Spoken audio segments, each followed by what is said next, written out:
Well, hello there. Happy Friday, everybody. Ben and Woods, 97.3 The Fan. Lovely to be here with you on this beautiful Valentine's Day morning. And somebody put in the chat already, over or under, they're wearing red. I've got pink on and I've got red on underneath. I have my Votto Still Bangs shirt on. He doesn't anymore. I don't know what he's doing in his personal life, but he's not banging baseballs. I'll tell you that, because he's retired. So I was in the spirit this morning. I'm Woodsy. That's Paul Reindl. He's the executive producer. I'm gonna let Paulie slide too. That's a pink sweatshirt. Was that done intentionally? Yeah. Okay. And then we get over to Ben Higgins, who hot is beef in all blue ensemble, a blue pants, is that what you say, aqua maybe, or all blue, gray, blue, and then a blue undershirt. Blue's a nice color. It is. Today's Valentine's Day, though. Are you supposed to wear red on Valentine's Day? It's not St. Patrick's Day. Where you been? Is this your first Valentine's Apparently, Day? I've never worn red on Valentine's Day. Never even thought to wear red on Valentine's Day. Is that right? If someone had texted me yesterday and said, "Hey, why don't you wear some red for Valentine's Day?" I guess I would have. But yeah, red or pink. Yeah, I don't know. Never done that. Well, Didn't think that was the thing. Ben has the blues on Valentine's Day. I guess that works too, right? If you have the blues, you don't have to. Maybe you don't celebrate Valentine's Day. Maybe we actually don't. Maybe you celebrate privately. I mean, we're not one of. I know there's some couples who are like militantly against Valentine's Day. Yes. It's too corporate. We're not going to let corporate. Hallmark tell us what to do. Hallmark's not going to tell us Love what to do. Is more organic. Love is more organic than that. You know me. I'm very practical. Why would you choose to go out on the busiest night of the year that couples are going out? Pick a different day and just celebrate it when it's a lot more convenient to do so. Like Christmas and stuff. Maybe you guys just do it on January 9th instead. Christmas is not something where you have to fight the crowd. Well, don't you? We're supposed to wear red and green. Morning. What? Yeah, I didn't. Look, I'm going to be honest with you. I didn't think you were going to. I didn't think it was going to. You could have texted me last night. I absolutely could have. I could have found. I've got maybe a pink shirt I could have put on. I have a pink golf shirt. That's I could true. have put I've on. seen it. Don't have a lot of red in my wardrobe. Me I really neither, don't, bro. So. I have two shirts. I've got a Fort Wayne Tin Caps shirt that's red, and I've got this Votto Still Bangs. I don't wear it a lot. You know why? Because I don't look good in red at all. So I have a couple SDSU shirts. Yeah, and that's about it. Yeah. I Well, guess I don't have a ton of red. Listen, it is Valentine's Day out there. It's a day for love, and I mean, again, it is a corporate forced holiday, but I kind of like it. My kids are doing Bo is writing all the kids' names on Valentine's last night, which I thought was really sweet. And they do that. That's fun. Yeah. I asked both of my kids who their Valentine was, and they said me and Mama. So that's good. It's really, really sweet. And they take the Valentine. My wife goes way over the top. So bows all have little mini whoopee cushions in them. All of them. It's really rad. We used to do the ones when we were kids. Is that a Valentine's Day? Why is that appropriate for Valentine's? I don't know. It's cute. It's cute. And they have little messages on them, so the little kids can open them up and blow into them. I mean, look, they're 7. You're not going to put sexy scenes on there. Well, I get that. Yes. So it is. It's really cute when they do it. And then my wife, surprisingly, strangely, couldn't really care less about Valentine. Very surprising. She loves to celebrate all things, but for Valentine's, she's like, whatever.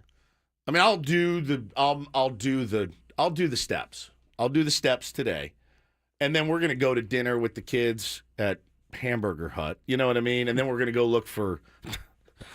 I'm going to end up spending about $3,000 on Valentine's Day. We are going we're going to Telluride, Colorado in March. I realized I have nothing. I don't have a scarf. I have no gloves. I have no ski pants. I have no thermal underwear. We have nothing. And there's 4 of us. Now, she's not going to go up on the mountain, but the 3 of us are. And I have nothing for either kid or me. You got to get goggles. You got to get a jacket. You got to get everything. The Gloves, ski pants, the ski pants, boots. the all of it. And so I'm going, so we're going to go to Hanson's in Encinitas. I guess they're having a sale right now. But yeah, I'm dreading it a little bit. It's a lot of The problem dough. is, I mean, if you for you, if you get stuff that's decent and It'll fit you're me going to forever. go again, Yeah. you'll fit you forever. The problem with your kids is that you're going to get stuff for them, and it's one wear only. It's by like the time, a year. By A the year. time you go skiing again, likely, they will be completely a different size. Yeah. Maybe the stuff that you buy for Bo can be given to Taylor, Taylor in a yep. couple of years, but other than that, you just have to keep going back and back and back. Yeah, and I used to break my dad's balls when I was a kid when we moved up to the Northeast. And, you know, we grew up in Texas. We moved to the Northeast, and skiing was like a thing. And I can vividly remember, this may surprise you guys, my dad did not want to buy new ski stuff. Does that surprise you guys in any way? We don't need to pay for a lift ticket. We'll just walk up the mountain.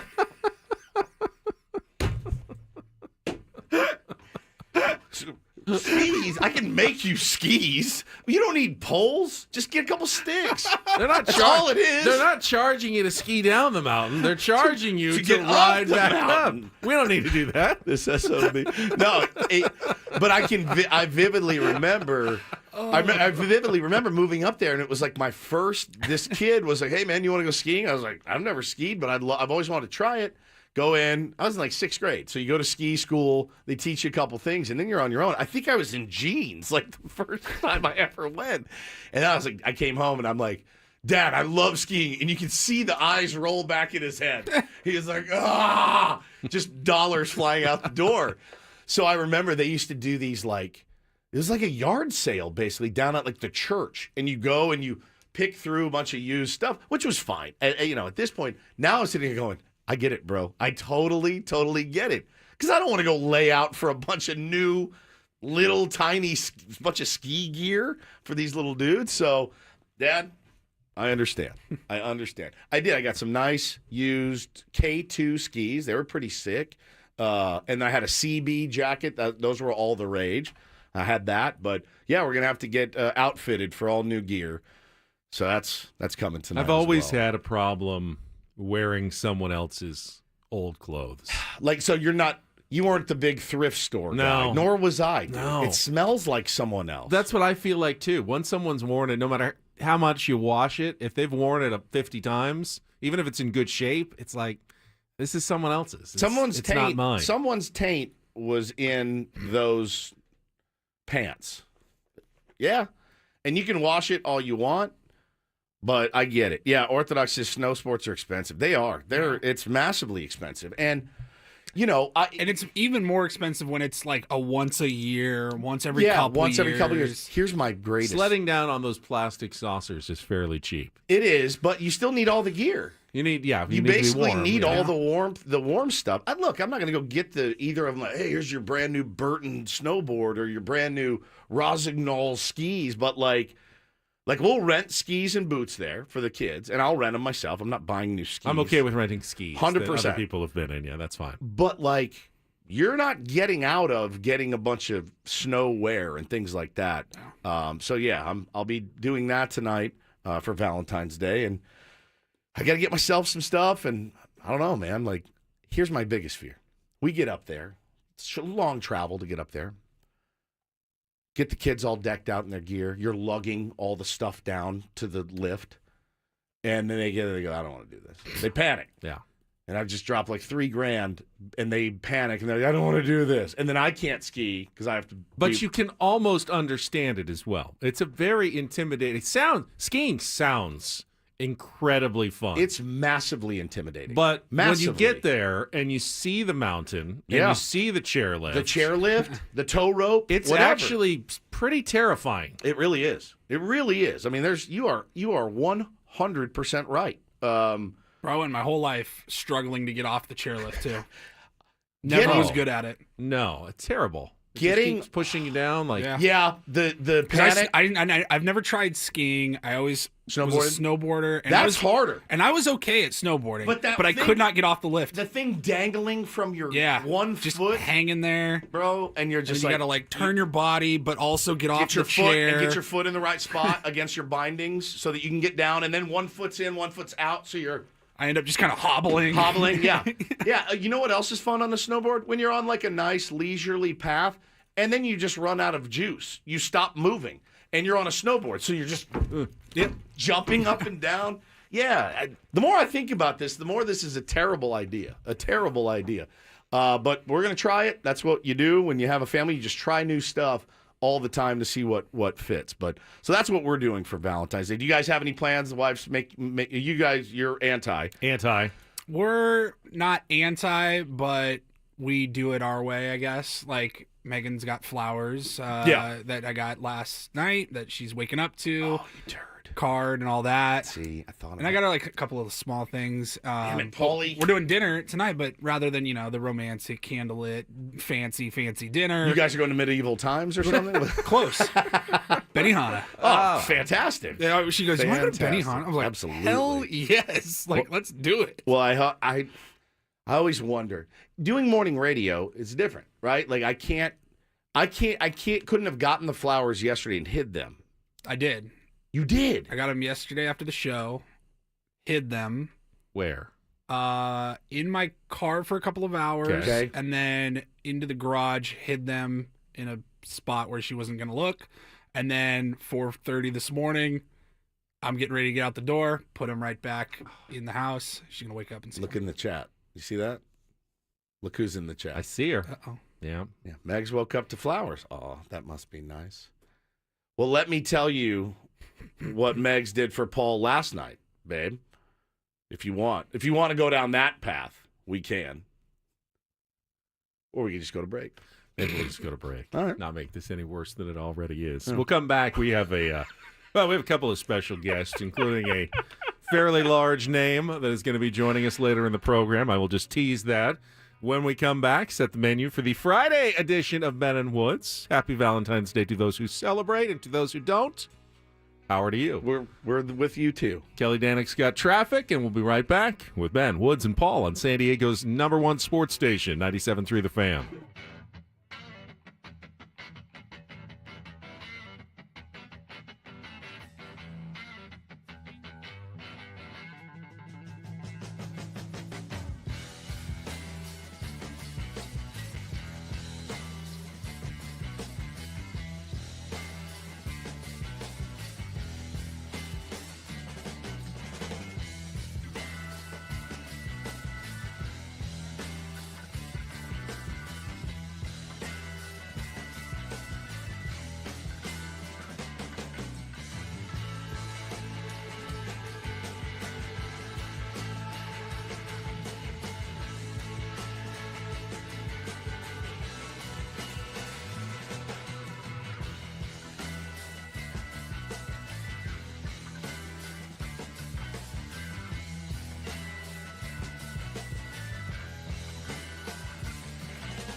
I know neither of you are giant craft beer guys, Woods especially. Not really your thing.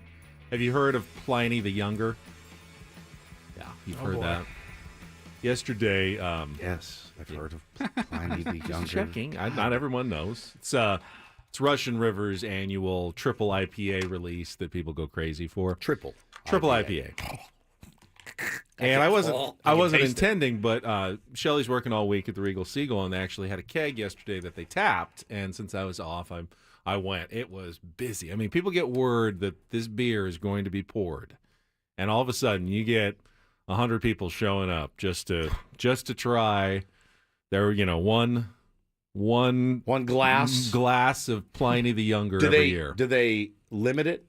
They don't at the Seagull. There are people who having multiple ones, which is it's over 10% alcohol. So it's strong, but it doesn't taste strong. It's good. Question. It's really good. Why wouldn't you, if you like triple IPA and you want high alcohol, why wouldn't you just drink a glass of gin? Because it tastes the exact same. Can I get a glass of so I'll say one of the Beefeater. things and it is a really good beer. It doesn't taste like it's anywhere near 10%. It tastes more like a regular IPA. But it's just got that really extra richness of the added alcohol to it. Isn't there Pliny the Elder? Pliny the Elder is a double IPA. A little bit it's more about 8%. accessible. It's about 8%, and it's available year-round. Pliny the Younger, which is the triple IPA and is over 10%, is only usually available for a few weeks around this time of year. And February. they make X amount of kegs, barrels, or whatever, and that's it, for the year. Yeah. Then it's gone, and you have to wait until next year. How many did you have? I just had one. Just one? Yeah. I haven't That's had all one you needed, right? I haven't had one in 2 or 3 years. Do you get a buzz from one? I would. I don't. I mean, it's not a full 16-ounce pour. It's like an 8-ounce half pour. So I did have one yesterday. It was very good. Yeah, I've seen a lot of advertisements for it. Hey, we've got Pliny, we've got this. Come on down. I see lines around the building and stuff. I'm like, whew, man. Yeah, it's only a few bars in San Diego will even get access to a keg or two since they're so limited.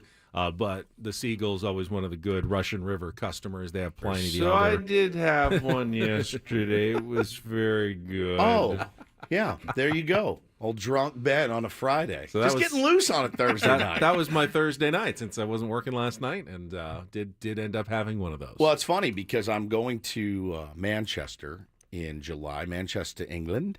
And, they've always said, my buddy that went to Ireland said the Guinness tastes different in Ireland.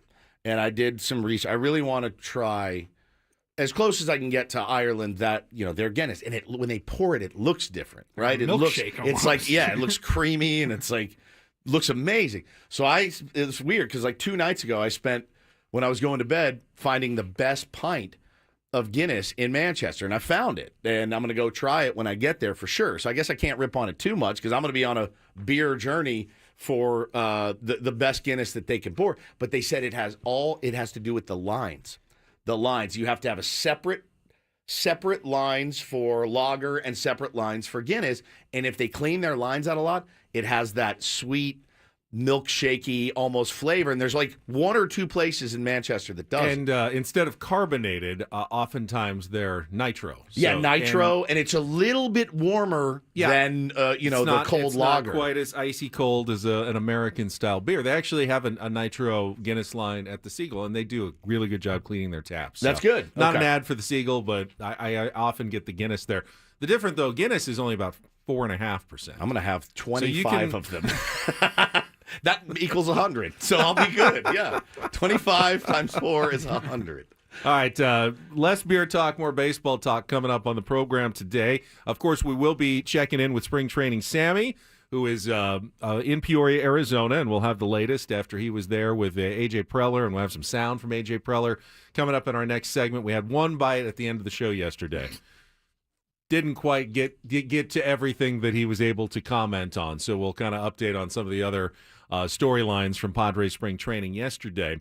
But, and I'm excited about this, Paulie has tracked down one Matt Vasgersian from MLB Network. It's been a while since we've had Matty V on. It has, and I'm nervous for this. I'm nervous too. Because I think you guys are going to ambush our beloved Matt Vasgersian. So this would be because of something his co-host said. This would be like if a show wanted Ben to come on and then they're like, hey, what's your partner's problem, dude? And you're like, I don't know. I'm not going to speak for him. Like, that's what I'm worried we're going to get in that, because his buddy, his partner that he's been on with is Harold Reynolds. And again, I'll say it for the record. I have always liked Harold Reynolds. But this offseason in particular, he's been very weird about the San Diego Padres. His villain era. It's almost like he's dying for them to just start unloading pieces. And he keeps saying it, keeps talking about it. Yesterday was, it's great they got Nick Pivetta, but I still think Cease and King will be out of there before spring training. And it was Tatis last weekend. And again, I don't want to be like the butthurt Padres fan. I want to ask Matty V, what's his deal? But how do we do that gingerly, delicately? I don't want to rip Harold Reynolds. No, we don't have to rip him. I think it's mostly he just isn't here with the current climate. Yeah, okay. And I want to say to Matty, if the Padres traded Fernando Tatis Jr., it would be like the Mavericks trading Luka Doncic. Correct. How's that going? And if there was ever any thought of trading Fernando Tatis Jr., I would hope that the reaction of the Mavericks trading Luka Doncic would dissuade the Padres from going, okay, even if we thought we had a decent deal, that's probably a bad idea. We don't want a riot from our fan base. Keegan, we're going to ask him for sure. Keegan says, rip the bandage. Ask him. Well, definitely. It's why we wanted to have him on, to ask him, like, hey, man, what's up with your partner? So definitely, and plus, talking to Matt Vasgersian is always a treat. He is, again, one of the best, got a lot of local ties, as we know, and listening to him talk baseball is still one of those trippy, like, when you get to do it, you're like, oh, wow, I'm interviewing Matty V. Like, he's one of those guys for me. I still can't believe it. I used to see him every day. Every day. He was the Padres TV announcer. It's crazy. I was down there doing pre- and post-game shows. See him every single day. I wish I was down here when it was him and Mud. Probably didn't appreciate him then, did you? No, I did. I really did. Did you? Man crush a little Mud bit. Were elite. I mean, Don and Mud are elite, but he and Mud were just as elite. Yeah. I mean, because Matty really has that dry, sense devious, of humor, yeah. and it paired very well with Mud, of course. So that's going to be right around 8:05 when he gets off his MLB Network show. So make sure you tune in when we restart the show. Coming up here in less than 2 hours, about 90 minutes from now, Matt Vasgersian from MLB Network is going to be on. Definitely there's been a flip, though, with the Padres the last couple of weeks, or at least the last couple of days. And it's not just us and how the fans feel.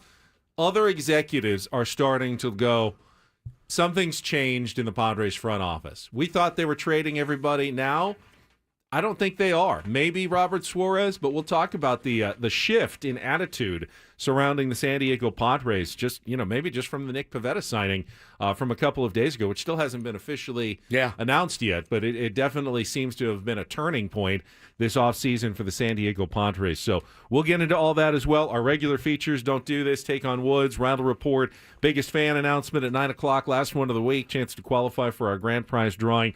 All coming up on a Friday, Valentine's Day edition of Ben and Woods. Why did you skip Ben Reed's Romance at 8:35? No. That's absolutely going to happen. We'll probably replay last year's as well. Do we have a new song? I didn't know if you We came up with one. absolutely have Okay, a you new did. song, and it is filthy.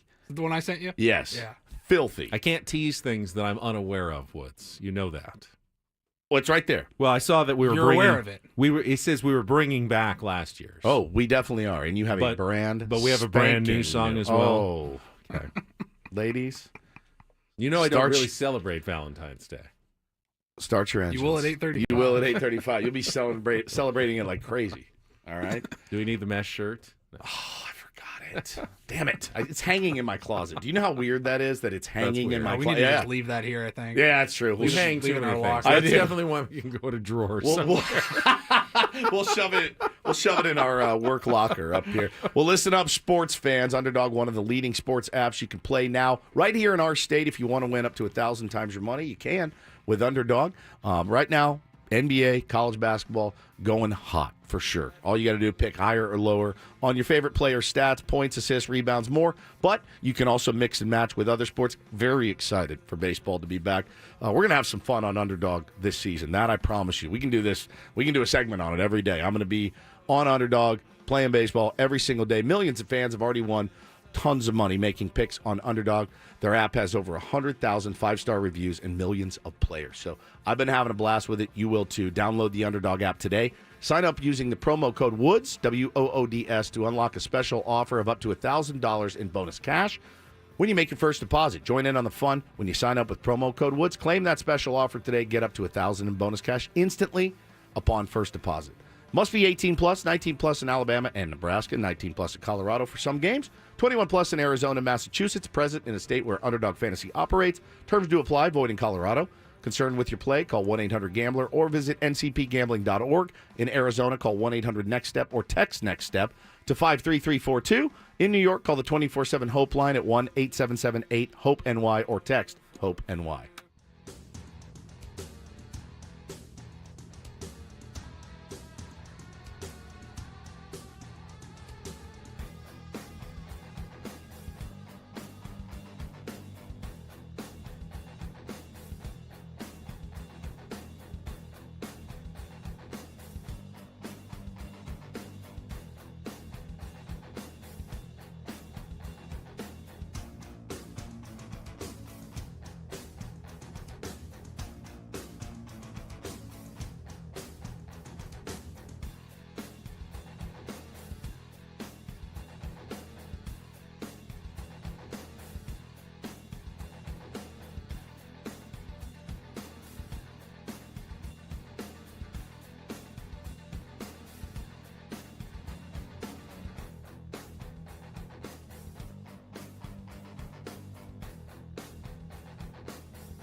This segment of Ben and Woods is brought to you by Robert Half. 9 out of 10 hiring managers are having difficulty hiring. Robert Half is there to help. They're recruiting professionals, utilize an award-winning AI to connect businesses with highly skilled talent. At Robert Half, they know talent.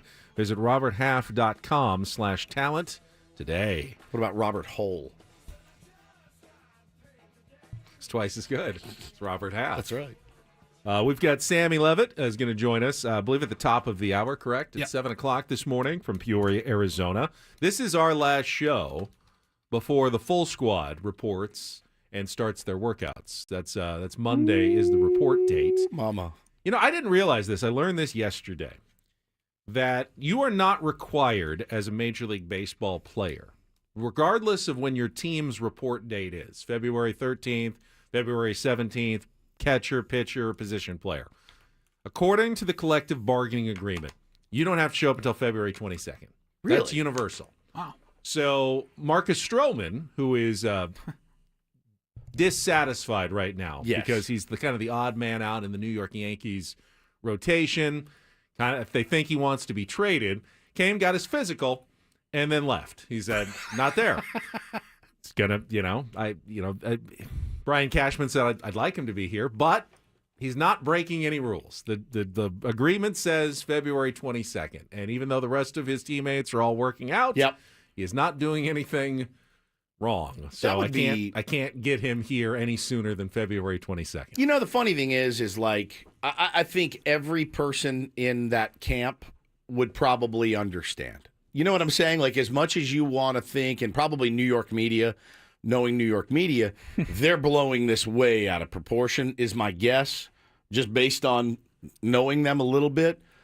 But I bet you if you went around to every person in that locker room, they would say, dude, that's his business. They don't like to get involved in their teammates' wallets, right? And their teammates' futures. They really don't. In fact, it's really kind of frowned upon. But in the deep, dark recesses of their mind, do we want Stroh here? Yes, of course. But I also say that, everyone in baseball also knows that you are one pitch away. If you're the sixth guy right now in a rotation. Yeah, you're a pitch away. You're a pitch away from being in the starting rotation. Is that his beef, though? That's what I was reading yesterday. His beef is that he's maybe out of the rotation? Kind of he's the odd man out of a job. They were looking to move him. But he's got an $18 million salary, and there's not a lot of teams that are looking to pick that up right now, so they haven't had a lot of takers. So he's kind of in an awkward limbo at the moment. Right.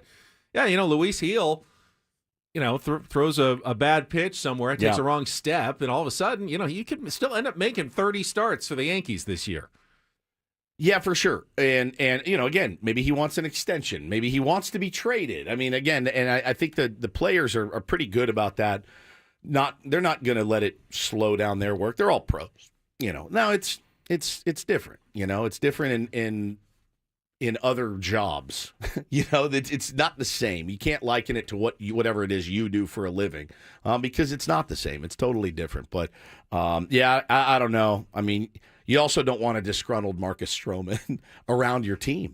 So it may be a blessing in disguise. It is a reminder of the things that GMs are dealing with on a daily basis. Oh, yeah. It's not just contracts, but it's personalities as well, and trying to figure out how to put 26 guys all in that. In that locker room, they're going to pull on the same rope to try to, get to a championship at the end of the season. And it's funny because I say the guys don't care. The fans do. The fans want to look and see their guys. And I'll be honest with you guys. It gives me a little tingle when I see a guy show up early. It gives me a little tingle to see Jake Cronenworth there a few days ago. It gives me a little tingle to see Xander there a few days ago. Jackson Merrill was there. Tyler Way. I get excited about that. But conversely, Fernando showed up yesterday. Yep. Conversely, I can't get mad if somebody else walks in the door on the day they're supposed to be there. Like, they didn't do anything wrong by showing up when they're supposed to walk in the door. By the way, everyone agrees that for position players, spring training is way too long anyway. Correct. It's really only that long for pitchers to stretch out. There's not a guy in that clubhouse that needs 6 weeks to get ready for opening day. Yeah. It used maybe back in the day when they had off-season jobs as, truck drivers, they need to show up, and for a few weeks, I need to lose some weight. Yeah. I need to get my cardio back going. None of these guys are showing up out disregard of shape. the optics and the storylines that would follow. If Manny Machado was like, I'm showing up on March 10th. That's how long I need. I'll be ready to go on opening day. Is anyone questioning that? Oh, yeah, our fan base, 100%. Are you kidding? Yes, that's what I'm saying. Ignore, the story. Yeah. Oh, Manny's a team cancer. Manny doesn't want to show up on time, blah, blah, blah. If the guys were able to pick when it was worked for their bodies. Correct. They know you got 10 years in the league. They should do that. I need 2 weeks to get my timing down, and I'll be ready to go. If you got your 10 and 5, show up whenever you want. Service time. You got your 10 years in the big leagues. You know what, bud? Whatever you want to get here is great. As long as you're following your plan in the offseason, we're going to trust you. It's like our salespeople work from home. Hell, even pitchers like Yu Darvish, 37 years old, longtime veteran, knows his body extremely well. It's a very Gabe Kapler idea. It really is a Gabe Kapler out there idea. It could ruffle some feathers, but it's also a bit of motivation for guys to bust their ass so they can get 10 and 5 rights, which is great. So anyway, GMs are dealing with all this stuff. A.J. Preller probably has as much or more than most GMs to deal with this offseason, including what's going on above him in the organization and below him in the organization. And after a check of traffic, we got more sound yesterday from AJ chatting with the media in Peoria, Arizona. It's coming up next year on 97.3 The Fan. From the 855 Get Ross Traffic Center, protecting San Diego after accidents or injury, here's Kelly Danick. If you got to hit the roads this morning, leave the house early. Yeah, we've already had numerous problems. They're clearing this rollover crash westbound King Freeway at the southbound 15 connector ramp. Also in your travels, watch out for potholes. There's one on the northbound 15 to the King Freeway in the slow lane, and a couple vehicles pulled over the right shoulder with flat tires. I definitely think there's a correlation there. Northbound side of the 163 just before the 8. Watch out for a shopping cart in the fast lane. They're clearing this accident on La Jolla Parkway on-ramp to South 5 East 52. Also in the North County, northbound side of the 15 before Center City Parkway. Accident being cleared out of the HOV lane. I'm Kelly Danick with Ben & Woods, San Diego's #1 sports station, 97.3 The Fan. So keep in mind, as we mentioned earlier, the Nick Pivetta signing has not been officially announced by the Padres. In fact, Mike Schilt said during his media availability yesterday, I've been kind of told not to talk about Nick Pivetta, but then he went on ahead and talked about Nick Pivetta anyway and said, Isn't Nick, saying you can't talk about Nick Pivetta in and of itself talking about Nick Pivetta. It is a little bit. He said, but if I could, I'd be excited that we were getting him in our starting rotation. If we were getting Nick Pivetta. If. Here's what I'd say. Which means AJ was also being a little bit careful about it, but a little coy. Clearly, this does change the complexion of the Padres' starting rotation and pitching staff. And A.J. Preller was asked yesterday if he feels like, all right, the rotation's pretty much finalized, going into the season now. Yeah, I don't think it's ever really final. I mean, I think we saw that last year with, we got to the end of spring training and made a trade, and we got to the beginning part of the season and made another deal with Luis Arraez. But I think in terms of the pitching side, there's still good pitchers that are out there. So, I mean, I think, at the end of the day, we still have an active conversations with different guys that are on the market to different levels, some non-roster type possibilities, still some guys that we would have some big league consideration to. But I think, again, if we are able to finalize a couple things in the next day, I think it gives us a chance to go into the year. Cease King Darvish is a great place to start.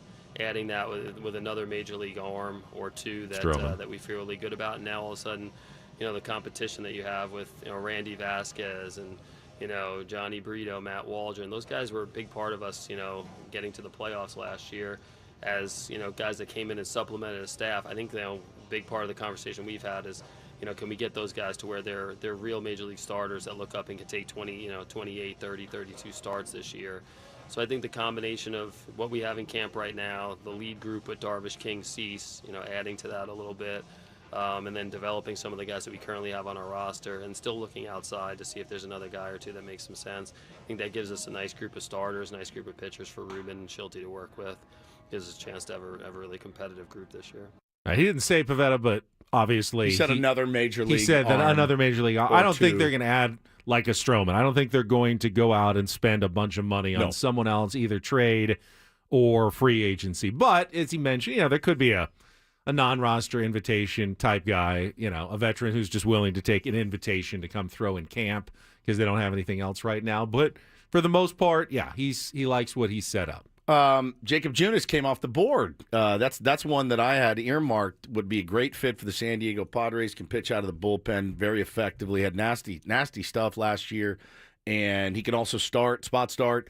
But he went to the Cleveland Guardians yesterday for about $4.5 million. So a nice pickup for them. Wasn't willing to take the Padres $1 million special. So here's what we'll do. I'll give you $1 million. I was actually looking for 4-5. Here's what we'll do. How about 1 million?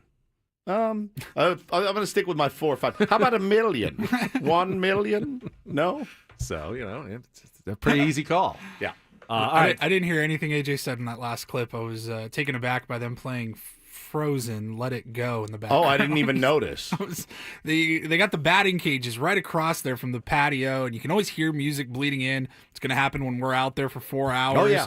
But I've never heard Disney songs. A lot of young 20-somethings, they all grew up in the Frozen, when Frozen was big. I'm sure they all watched it as kids a million times. So I was focused on looking at Barry Bloom standing 3 inches from A.J. Preller's face. That's what I was looking at. Well, maybe you give somebody a little space, bro. Probably get to... He is right up on him. Probably still in our next clip, we'll be standing there as well. Hi, Barry. Yeah. How's it going? I see you, yes. So, any other arms on the market for you? Wasn't that close. Hello? Hello. Thank you. So, all right, we got to move on. With fun off season or fun? Has this been fun for you? You ever hear of personal space, Barry? You know that guy smells like wintergreens too. Oh, yeah. Those little wintergreen circular lozenges, lifesavers. AJ's like, Barry, this is my bubble. Yeah, you are please get right away up from in my here. space. They really get up in their grills. So I'm going to skip ahead to a later AJ question, and we've all pretty much granted the Dodgers the NL West title. Yep. I think as fans, it's like, fine. You know what? They asked AJ about it, They did. They asked AJ about what it'll take to win the NL West. Wow. Barry Bloom. What's it going to take to win NL West? Yeah, a lot. I mean, obviously, you got to have a lot of guys step up. I think, starts with, on the position player side, we've got, multiple players that could be an MVP consideration, and having those guys play to the best of their ability. I'm talking about Tatis and, Machado and, Xander and Jackson to lead it. And, with guys like Arise hopefully winning another batting title, you're looking at a starting pitching group that, has a chance to, you look up, and if we have multiple guys that are in that Cy Young consideration individually, strong bullpen, health is always a big part of it. We've seen that at different points in the last 4 or 5 years. And then, a continuation of what we saw last year. I think, with Schulte, the coaching staff, very detail-oriented, the little things that go to winning baseball games that are not seen by, by a lot of people that we got really good at. And we've done well at different points over the last 5 years, but we got very good at last year. And, a group that just enjoys being together. It's a real thing. It's hard to quantify that or put a number on that, but, players that like competing with each other, like being around each other. I think all those things, like having some elite talent and players that go out and perform well, and then, having some attention to detail and doing it a little bit better than some other groups. And then just having some players that enjoy competing and doing it for the fans of San Diego, and, taking advantage of an unbelievable atmosphere that we have at Petco. I think you look up at all those things. If a lot of those are a lot of those boxes are yeses and checked, I think we're going to have a very successful year and a team that can win a division title. It's an interesting question. If the Padres had an amazingly good season, as AJ said, let's say Michael King and Dylan Cease are both in the running for the Cy Young Award. Darvish and Pivetta both have really solid years. They stay healthy. They all make 30 starts. Tatis is, MVP level. Machado has one of his better seasons. Xander bounces back, has a decent year. Is all of that together even enough to overtake the Dodgers? Is it? I don't know. Question, I don't know if it is or not. I mean, you saw the Giants, what they did a few years ago with that ungodly, weird, That's out true. of character with They didn't have as much talent as the Padres do. With half of the talent that the Padres did. Baseball's stupid, man. It really is. It is a dumb sport. It makes no sense. You can't judge it. You think you can, and it slaps you in the face. I think anything's possible, obviously. And I think, again, we talk all the time about your goals that you say, and then your goals that you really have. I mean, Ben, at the end of the day, do I want to look like Brad Pitt in Fight Club? Yeah, that'd be great. Am I willing to put in the work to get there? The answer is no. The answer is no. I can say, and I want to get as close to it as I can, right? And I think the same thing is in baseball. Hey, man, yes, we would love to win a division, but we have to make the playoffs. And that doesn't, for me, that doesn't take away the goal of wanting to win a division. Having a baseline of, yeah, we want to win the division, we want to win a World Series, but we have to make the playoffs. That's where it starts and stops. You have to be a playoff team. And I'm okay with that goal. I am 100% okay with them saying, we got to make the dance. That's it. And I always have been. One more cut here if we have time for it. Of course, everyone wants to know. All right, so new control person approved by Major League Baseball. How has that affected AJ's operation of the club going forward? It's been, I mean, again, like it's been very similar in terms of like the whole, I mean, everything in terms of like nothing has really changed over the last, year in terms of, since Peter's passing, myself, I report to Eric Kutsenda. I think that's still in place here for the next 30 days. And then, in terms of like how we've gone about things over the last season and really this off season in terms of, my responsibilities, the communication, talking about our team, our roster, the possibilities that are out there. There's been no real differences here over the last year and nothing really over the last off season. Again, I've had different setups over the 11 years I've been here. From that control person setup, and again, like the biggest thing is we've always had people that want to win and want to go win a World Series and do it for the fans of San Diego. That's what I enjoy working for, and don't see any changes there. Do you know John very well? I've talked to John a few times. He's seen him a few different times at different events, etc. But looking forward to really spending more time and going from there with it. So. Interesting that has barely met John as well. Yeah, we're wondering how well known is he? AJ said, I've met him a few times. Thought of him busting in the office and throwing $100 bills around in the office isn't really a thing. Still reporting to Eric Kutsenda, but as he said, he's worked with multiple control people. He has. Ron Fowler, Peter Seidler, a lot of them. Yep. All right, Sammy's standing by in Peoria. He will join us coming up next here with Ben and Woods.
Welcome back to the Friday edition of Ben and Woods. Got Matty V from MLB Network joining us in just over 1 hour, but we got Sammy L in Peoria, Arizona. Spring training. Sammy is standing by. Let's bring him right into the conversation here. He was in the middle of everything yesterday as A.J. Preller did his first media. We were just listening to some of that sound, Sammy, that you collected yesterday in the scrum around A.J. Preller.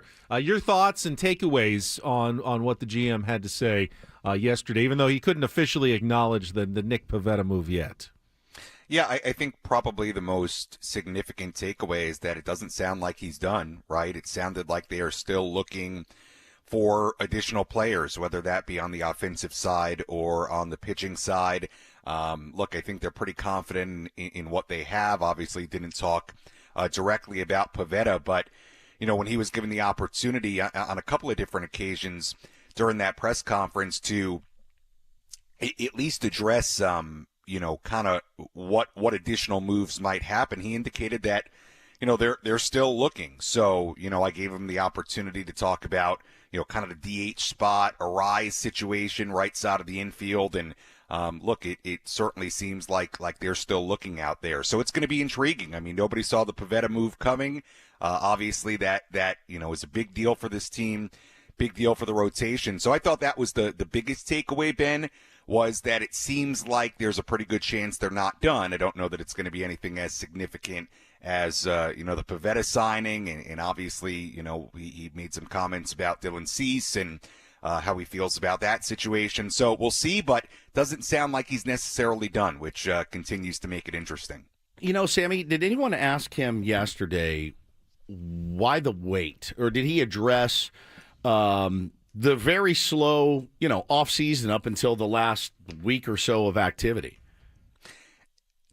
Yes, he got asked it, but I'll tell you it was sort of a typical AJ answer, right? That every off season is different. Yeah. And every off season goes at a different pace, and sometimes the market plays earlier, sometimes the market plays later. And he got asked additional questions about the payroll and the situation with control person and how that impacted things. And I would say those answers were a little bit more in line with what you usually get with AJ, which is pretty guarded as far as information. So there wasn't a ton there, Woodsy, honestly, on why so late. Obviously, I think it's a very, very good question when now you look at the Pivetta signing, you think about them now being well over the first threshold of the CBT. Yeah, it's an interesting question because I do think, and we didn't really touch on it yesterday, but I do think that, it does make you wonder a little bit, like, if you could spend money, what maybe was out there earlier in the offseason, where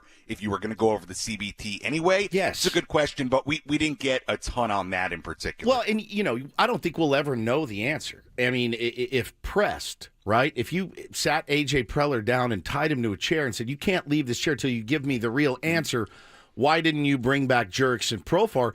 There's a decent chance that he said, we caught lightning in a bottle for 1 year, and we don't think it's going to continue. GMs have those feelings about players, and I think it goes beyond a gut feeling, but maybe it was something that we will never fully. And you can disagree with that, but that's his job to determine. And, is he worth what he's getting from Atlanta? Time will tell. But that's the same for every free agent. So, yeah, I think even when pressed, I don't know that we'll ever really know the true answer other than, we were willing to go to 14 for 2 years and he wanted this and we just weren't going to do that. So that's interesting, Sammy, that he's, no GM is really going to give you full access to his mind on why he wouldn't bring a player back. And I also think one of the things that he alluded to yesterday is that they're going to need guys to step forward like they did a year ago. I mean, we all know the names, Solano, Peralta, Profar, certainly in that category as well. Guys that, I don't want to say surprised us, but certainly played to a level that I don't think a lot of us expected. And he alluded to that they're going to need guys to step forward. I mean, I'll give you an example of somebody that I think it's really interesting to think about in the context of some of the things that were said yesterday. Gavin Sheets, right? Who you go look at his baseball reference page. It's not like he's had a huge year at any point, but you look at what he did in 2022. He had 15 home runs, 53 RBIs. He only hit 241, has never been a huge average guy. But one thing I asked AJ and Mike Schultz about yesterday was the right side of the infield and the DH spot. And when I asked AJ about it, obviously they like their right side of the infield, but it did sound like, hey, a couple of things. Number one, they're going to need somebody to step forward in that, kind of DH spot, but also, the idea that they weren't done adding there. And that's really where you got that answer about them not being done adding on the offensive side. Now, when I asked Mike Schultz about the right side of the infield and more specifically a rise in the DH spot and how that might play out, Mike alluded to, all the guys on the infield, Machado, Bogarts, Cronenworth, Arise, look, they all may get a day at DH at some point, but that he does view those guys as everyday guys. And to me, it sounded like he expects Luis Arise to be at first base more days than not, most days. So then, if that's the case, if Arise is really going to be your everyday first baseman, I think it begs the question of, okay, what does your DH spot look like then? And that's when you sort of get into the weeds of A, are there additional moves coming? And B, all right, well, with who's here, who can kind of fill that role? And I kind of look at a guy like a Gavin Sheets who has some pop and is here for a reason and has plenty of major league experience. And, I kind of think to myself, okay, he can play some first. Maybe he's DHing on some days. He can hit some home runs again. They don't appear to be a finished product, but you got to start thinking about those things. I think DH is a really good example where it's like, okay, who inside this clubhouse is going to step forward and fill that kind of role? And if not somebody here, then you go to the A.J. Preller answers of maybe them not being done adding, which it doesn't seem like they are. Spring training Sammy, Sam Levitt joining us from Peoria, Arizona. And just following up there, are we all okay with Luis Arise, everyday first baseman? Again, day off here or there, get off your legs, DH. But I kind of thought he'd be kind of part-time DH, part-time first baseman, but he essentially the plan is to make him your everyday first baseman. He doesn't fit the mold of a Major League Baseball everyday first baseman. He doesn't have the height over there. He doesn't have the power that you usually get at first base. It's quite the opposite. It's a very odd fit. But we're an odd bunch. But we are an odd bunch. We're an odd bunch, man. We got shortstops at every position, and we've got a DH at first base, and a diminutive one, but a fiery, plays a lot taller than he is, certainly. But I see what you're saying, Benny. Do you want a more prototypical guy over there? But as we know about Luis Arise, he doesn't want a DH every day. Is there value in just keeping him locked in his zone? Yes. That, you get a better Luis Arise because he's at first base, and that's worth it, even though you're giving up a lot of power by not having a power hitter at first base. From what Mike Schultz said yesterday, and I don't know if you played this or not, it sounded to me like that's going to be the plan, is that he's going to be, they view him as an everyday defender. That's what I understood. That's kind of what I took away from it. So we'll see. I agree. Does he scream everyday first baseman? Probably not. But does he scream DH? Does he scream DH? No, he doesn't. It's what makes him such an interesting dude, and he's one of the most mercurial players. When people talk, other teams, they're people on other teams that loathe him. Like they're like, I would never want that guy on my team ever. Oh God, what a waste. He's only a this war player. And, look, there's value in Luis Arise, certainly. How do we maximize it? How do we get all the juice out of the orange, so to speak, when it pertains to Luis Arise? But you also have to take the player's interests at heart as well. He wants to be on the field, feels like it makes him a better player. I'm with it. What choice do I have? He's going to be our first baseman. I got to get behind it. Mm-hmm. Yeah, for sure. Look, I love having Luis on this team. I think he's a great personality. I think he's a great clubhouse guy. No Obviously, question. The offense, when you talk to people around baseball, you can go either way with it about how people feel about what skill set he brings in particular. But I think for this particular group also, their lineup and their offense and the fact that they have plenty of bop behind him or in front of him, wherever he's sitting in the lineup, I really like Luis Arise. I think he brings a lot to a team offensively and inside that clubhouse. So look forward to seeing him. Sammy had some interesting observations from the backfield. Share some of just what you saw yesterday at spring training with the Tier 1s. Yeah, it's always interesting, and maybe this is the more interesting stuff early on than necessarily, guys throwing bullpens. Like, Yu Darvish looked great in his bullpen yesterday. Looked great to me. Yeah. I have no I would hope idea so. After like 15 years in the league, I would hope he threw a decent bullpen yesterday. Watching these guys run and stretch and throw bullpens looks good to me. I have no idea, how good it is or not.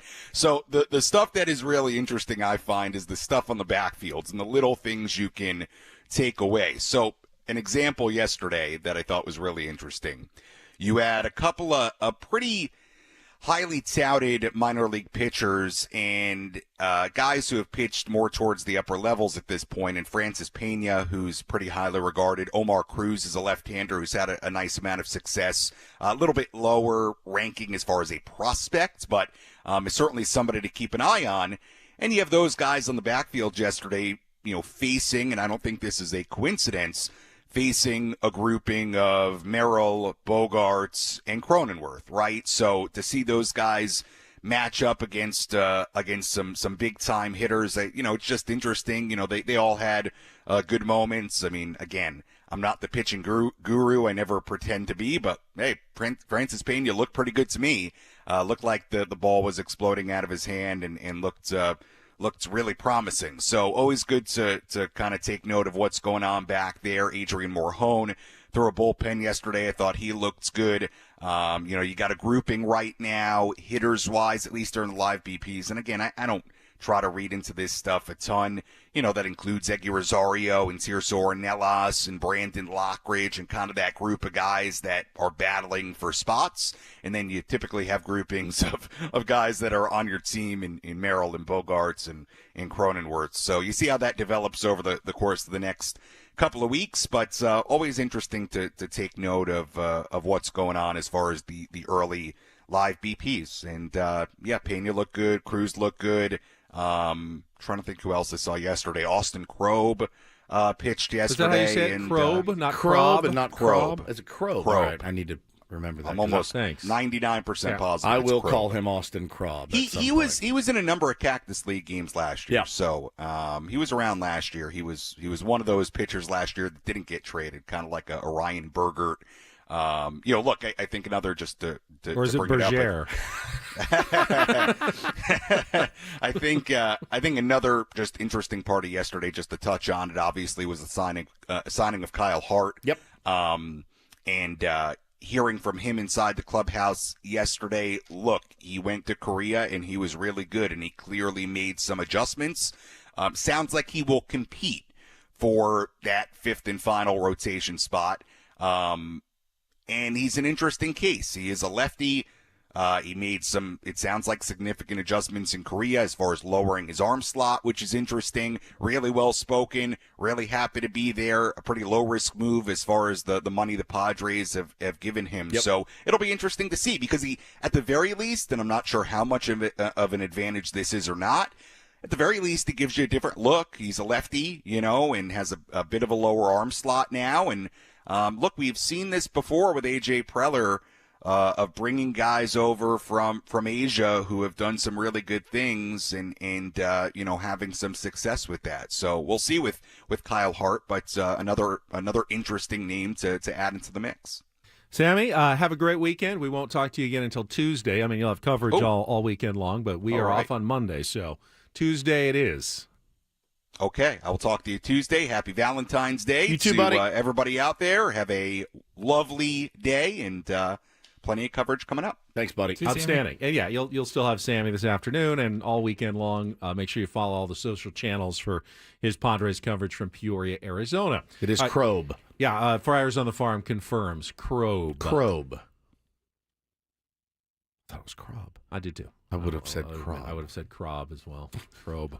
Good thing now that we don't sound like idiots later. Hello, Saved Mr. us- Krob. Hi. Are you Austin Krob? I'm Woods from Ben & Woods. How are you? It's Krob. Oh, sorry. Saved us from a don't do this, Yeah. which is nice. I have a do this story that we've been talking about a lot the last couple of weeks as the Kansas City Chiefs went for their 3 Super Bowls in a row. So I'll update you on that story coming up next. First, though, this weekend's a great time to get into Prize Picks. It is the All-Star Game weekend in basketball, and not only can you set up lineups with the game on Sunday with all the top stars of pro basketball, you can also set up lineups for the three-point shooting contest, the slam dunk contest, lots of different fun options, and make sure with Prize Picks, you always look for the special squares. I try to take advantage of just about all of them.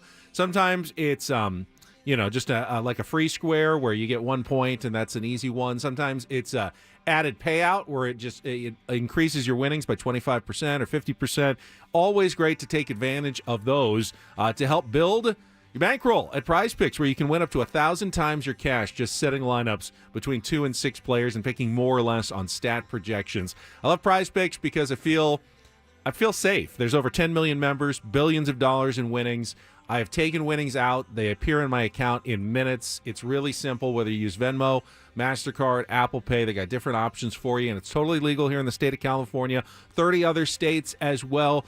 Keep it fun, keep it light, however you want to play it. You can do multiple lineups a day. You can do a lineup or 2 a week. It's running your own game at Prize Picks. But make sure when you download the app at prizepicks.com, you use the code KWFN because you're going to get $50 instantly when you play your first $5 lineup. So that's a bunch. That's like 10 more $5 lineups that you can play on them with Prize Picks just by using the code KWFN and getting your $50 instantly when you play your first $5 lineup at Prize Picks. Run your game. Must be present in certain states. Visit prizepicks.com for details.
Don't Do This is brought to you by Trust and Will. Don't leave your entire estate, house, kids, and life savings up to chance if and when you die. Do set up a trust or will online at trustandwill.com. It's a lot more affordable than you think. Visit trustandwill.com for more info. All right, we'll get started with the New York Jets, and it is official after some rumors last week. The Jets, in fact, did meet with Aaron Rodgers and informed him they are going to go in a different direction. Yes. After 2 seasons, which is really just the 1 season because of the injury. Right. So they are parting ways. They had a statement released by the team. Chairman Woody Johnson said a person want to thank Aaron for his time at the New York Jets. What did the Jets social media team have to say about this, Paulie? Well, they said, for everything you've given us the past 2 years, thank you, 8, with a little emoji. I love you. And a picture of Rodgers, just Jets, thank you. And yeah, you go to like their Jets, the official X account. Yeah, there's the link to their webpage that says, we have informed Aaron Rodgers we'll be moving in a different direction. Then there's another post that quotes that and has some statements. And then right above that, it's still up. Thank you for everything you've given us over the last 2 years. God, so what exactly? Let's go through what I exactly. got something here. The guy by the name of Wandy Snipes summarized it pretty well. He said he gave you year 1. He gave you 3 snaps in year 1. In year 2, your head coach got fired. Had issues in the locker room. A 5-13 record. The New York Packers. Thank you. That's it. Is this just a formality? Just something you have to do for a guy that's going to go to the Hall of Fame? You have to drop something, right? No, I don't think you do.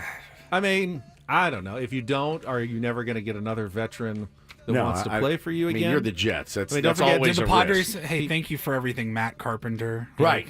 He missed mandatory minicamp for his trip to Egypt. Yeah, went to Egypt. He misscheduled that one. Yeah. He didn't do. He had a terrible season. I mean, he didn't do had much. the 8th most yards, I think, but he also had the 2nd most passing attempts.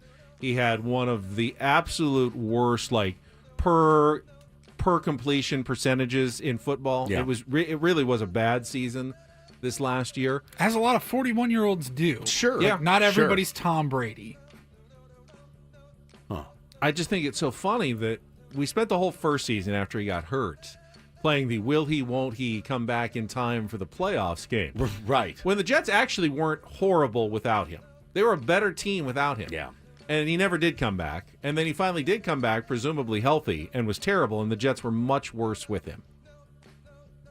Honestly, it was an unmitigated disaster. Yeah, pretty much. 2 seasons with the Jets. Thank you. Pretty much. Thank you All for you did was everything you gave your you've fan done. base so much hope. So much hope. Even for a 39, I think he was at the time, like Yeah. a 39-year-old quarterback, but he's one of the greatest ever to do it.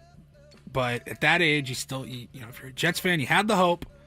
It lasted 3 snaps, and then you followed that up with a horrible 5 season. and 13. Yeah. Maybe it's just take the high road, end on a classy note as an organization. But yeah, it didn't go well. It didn't go well last night for Jimmy Butler. And I wonder, I guess I was just going to say, I wonder how this happens to a grown man, but it's happened to me. I'm a grown man. Jimmy Butler last night was playing a basketball game, and they were in their white uniforms. They had white pants or white shorts on. And the camera panned over to Jimmy Butler, and on his backside there was a big, I'd say 9 inches long stain. Kind of between his legs. And up top. Yeah. Up top, like above. Radiating from the undercarriage section. Area. It looks like, so we talked about thrift stores Booty, earlier. booty, rocking everywhere. Yeah, we talked about thrift stores earlier, and if you bought a T-shirt, Ben, like if you bought an old Steely Dan T-shirt at a thrift store, there's a decent chance there would be a little bit of yellowing under the arms. Right. These shorts have a little bit of yellowing on the backside by the taint. And now he plays for the Golden State Warriors. I don't know that they got his uniform at a thrift store. Correct. I would imagine you get fresh gear. This is anything but fresh. The rumor is, or the thought is, that he had an accident. As a grown man playing an NBA game, in front of the TV cameras and thousands of people, he had a little accident. And again, if he did, it's okay. Happens to the best of us. If you think that you had an accident, you got to get the hell out of there. You got to go back and you got to take care of business. There's got to be backup shorts, right? Oh, 100%. That's why I think he probably didn't. Because if he knew, the first thing you'd do was... did he put them on? They were dirty when he put them on? What happened? Did he sit in something? I just don't know. Like a grass football field where you can lay out and you get some grass stains or something. I mean, during the last, it happens. During the last Aztecs game, I think it was Miles Bird who went sprinting into the locker room. It happens. Yes, I saw that. And then sprinting back out about 3 minutes later. Had to take care of business. You can imagine what was going on in those 3 minutes, but it's not ideal, but it does happen. You've heard stories about number 2. I mean, people were speculating number 2. It wasn't really the color of number 2. If you're sick.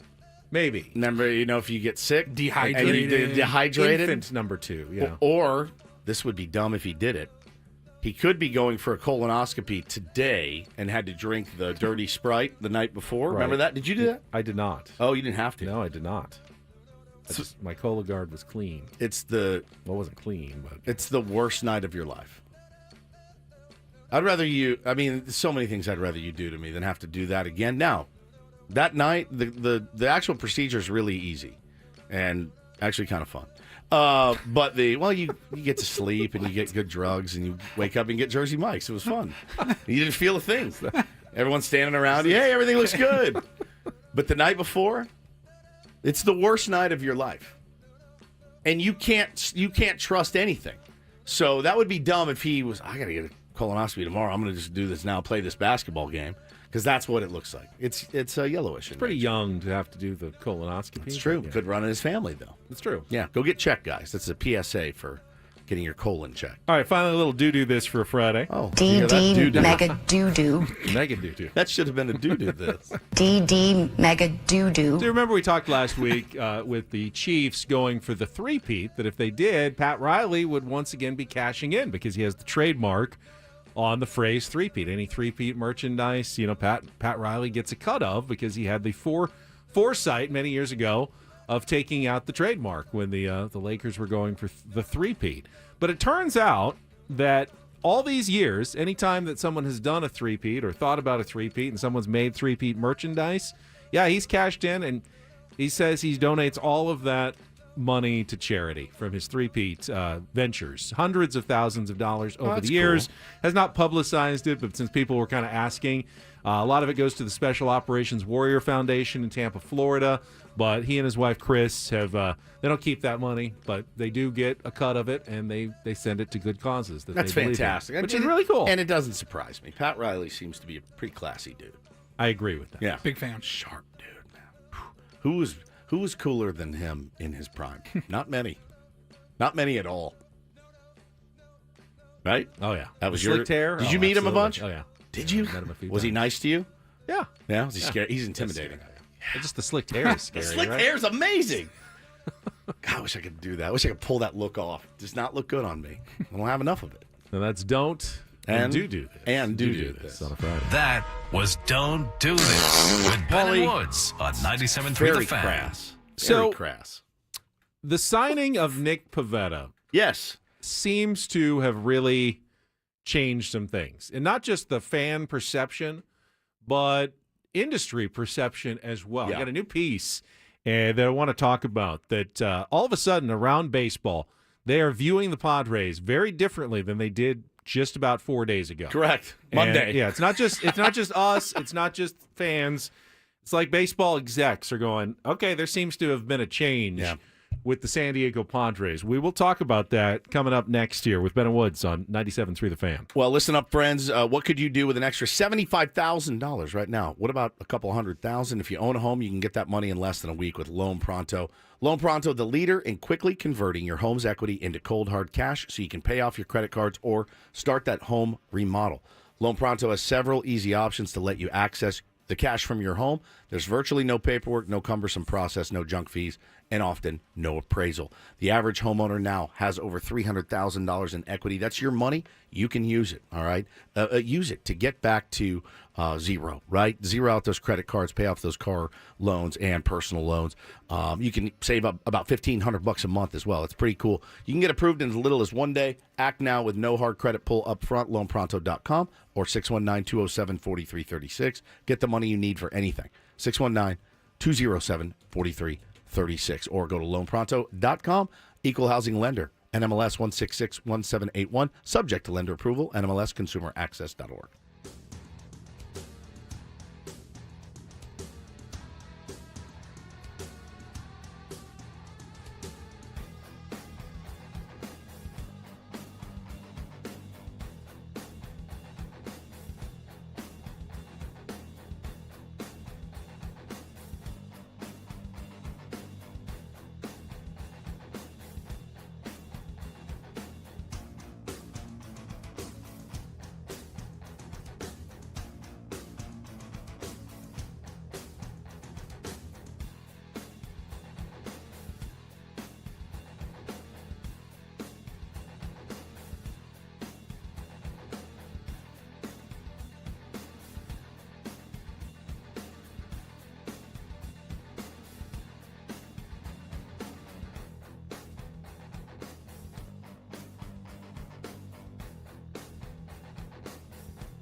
Got a busy last couple hours plus here on a Friday. Matty V coming up at 8 o'clock.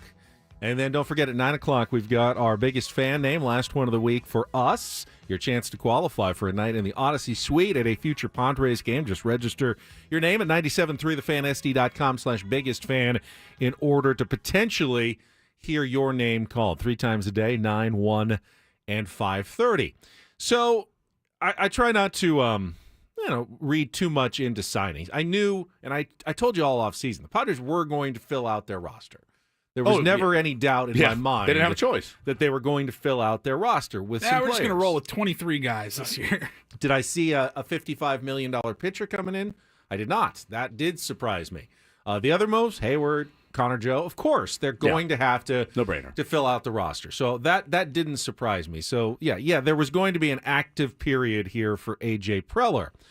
It didn't necessarily mean, though, that the direction of the organization was changing. Once the signings come and go, yes, of course, they're, and now it's business as usual. There has been a sense, though, in the last few days, and it's not just me saying this, it's not just a general fan feeling. There's been a sense around baseball that there has been something that has changed with the Padres in the last few days, and people are noticing it. You've seen, Dennis Lin in The Athletic writing that all of a sudden doesn't seem as though the Padres are going to trade Michael King or even Dylan Cease when they had been very much on the trade block, discussions all off season. The sense around baseball was that those guys almost certainly would be traded, at least one of them, if not both of them, before the end of the offseason. That's no longer the case, and I've got a piece for you that I want to get into from The Athletic from Jason Stark. First, though, let's hear from AJ himself. This was more sound from yesterday in Peoria, Arizona, about still the possibility of trading Dylan Cease. Yeah, I mean, it's a similar spot. Like, again, like I think we look at our rotation. Obviously Dylan King and Darvish, Dylan got Cy Young votes last year. He's probably been as consistent as any pitcher in the game. His ability to take the ball, like in that first series, is very important. And again, like I think we're always a team that with any player, you always gotta listen. A lot of teams this offseason have interest in a lot of our players. I think some of the speculation again, like has been not accurate that's out there about different possibilities, but from our standpoint, we've to have a guy like Dylan that's he's one of the best pitchers in the league. It's 200 innings every year. He's got the ability to dominate. Throws a no-hitter last year. That's a very big part of our club. And I think the additions the last couple of days is to supplement what's a really good rotation. I think that's our focus here going forward is having that strong rotation. That's what you need to pitch, and having Dylan be a big part of that.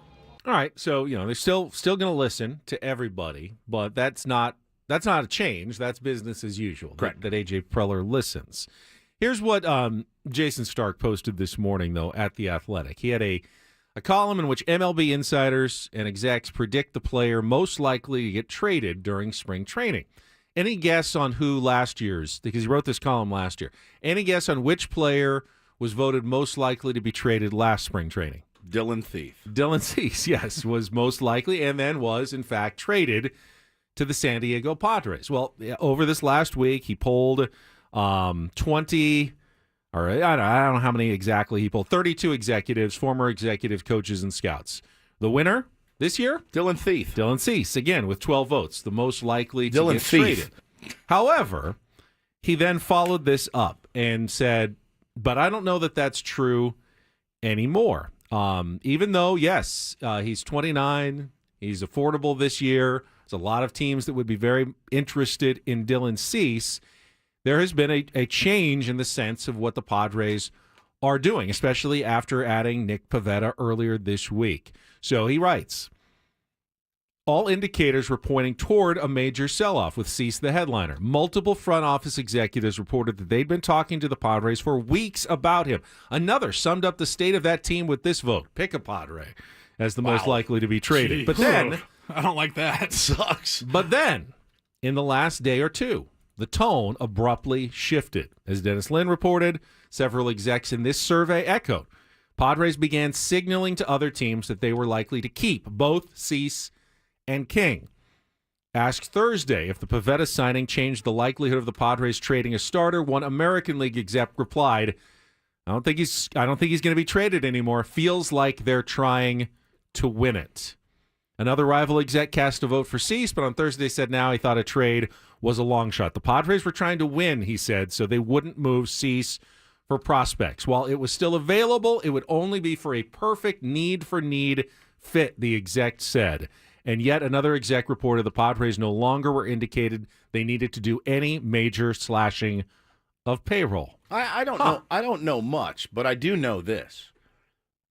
AJ Preller has fielded and probably gotten on paper 3 names from 5 different teams that they'd be willing, or maybe 2 names and whatever it may be.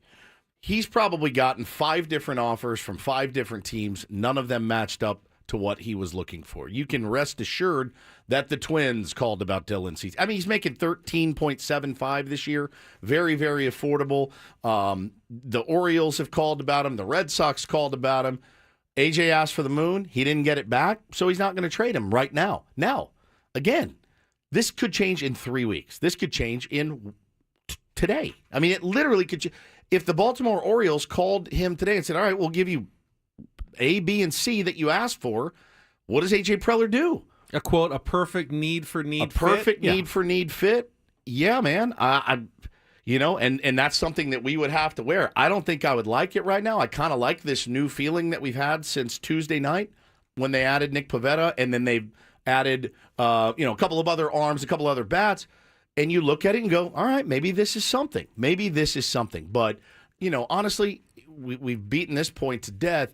This team has to get off to a good start, and they have to be in the mix. They have to be in the mix come July. Otherwise, you can kiss these guys goodbye, and they'll be walking at the end of the year for a comp pick if we don't trade them. I think there's a couple of really important questions that this brings up, though. What about the change of heart that they're seeing, executives around baseball are seeing in the San Diego Padres. And I don't know the answer, so I want to speculate and see what some of the Tier 1s have to say as well in the chat, maybe even on the phones, 833-288-0973, about what does all this mean this week. And we'll do that right after a check of traffic here on 97.3 The Fan. From the 855 Get Ross Traffic Center, protecting San Diego after accidents or injury, here's Kelly Danick. Folks are doing a pretty good job of navigating our slick roadways. Yeah, the rain is still hitting the county. Scattered showers mostly, and it will be tapering off. Right now, just slick conditions left in the wake. Tow truck is still helping to clear a crash on westbound 8 before Lake Jennings Park Road. Also, Caltrans is running a brake to fill in a large pothole that was causing flat tires. Northbound 15 near the King Freeway. It's in one of the middle lanes, so just watch out for a little activity there. Also, getting reports of a fender or bumper on the Fairmont Avenue on-ramp to West 8 North 15. I'm Kelly Danick with Ben & Woods, San Diego's #1 sports station, 97.3 The Fan. So there are multiple possibilities in my mind about what has happened in the last few days, and I want to go through them. And the first one, and Janine in our chat, very sharp, Janine. Sharpest. Very sharp. Yes, what's actually changed, though? Weren't the Padres always saying they were trying to win? Did the other executives finally believe it? It's possible nothing has changed at all, and that everybody has just been misreading the situation. A.J. Preller is a sphinx, and, they think they know about the Padres, but they never really do because the Padres don't say anything, and A.J. doesn't let any leaks out, and they just all assumed, financial trouble, we saw the loan and everything. If it was on my organization, I know I'd be forced to trade a bunch of guys and cut more payroll, so I'm assuming that's what the Padres are doing. But they didn't actually know that, and it's possible nothing has ever changed. Yeah. And this was always AJ's strategy and plan the entire offseason. So that's option one right there. Option two, perhaps the change in control person, the approval of John Seidler, did in fact, set at least a few things into motion where they felt like, okay, now that this is behind us, what do we want to do?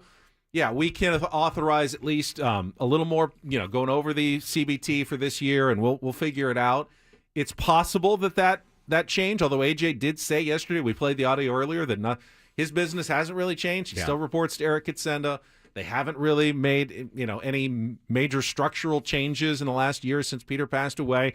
He, for him, said business as usual. So I don't think that's it, but I know a lot of fans think something to do with John Seidler, something to do with the change in ownership has led to this. I don't think that's the case. I think option 3, to me, though, is probably the most likely. And maybe there's more. If you've got some, please share.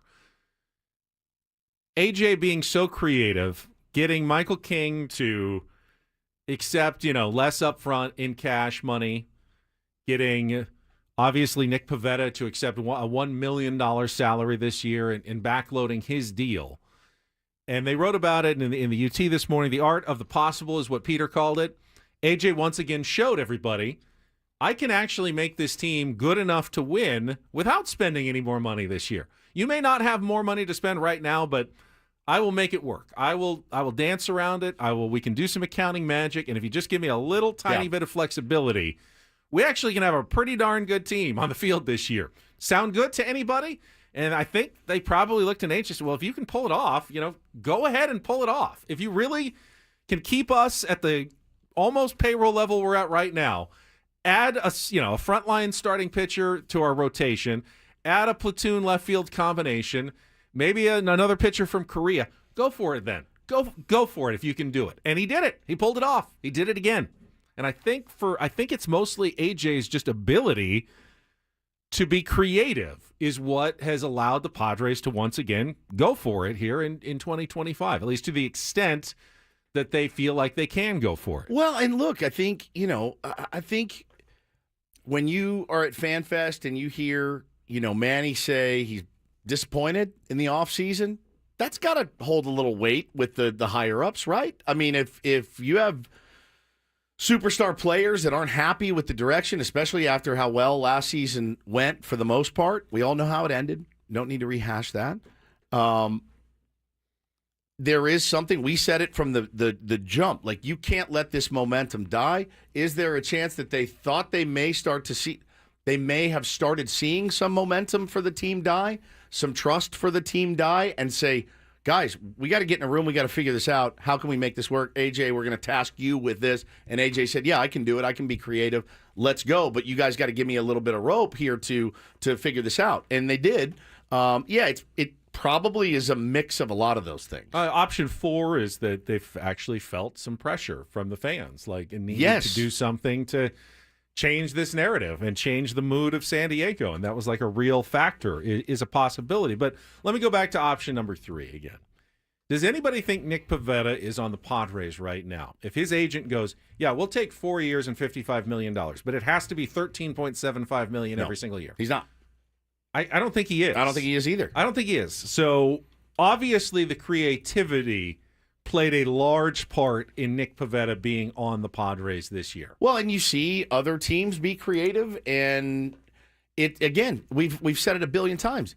You have to have two parties. I'm sure they want to be creative. I'm sure that the Padres always want to be creative. You would be creative with every contract you offered, would you not?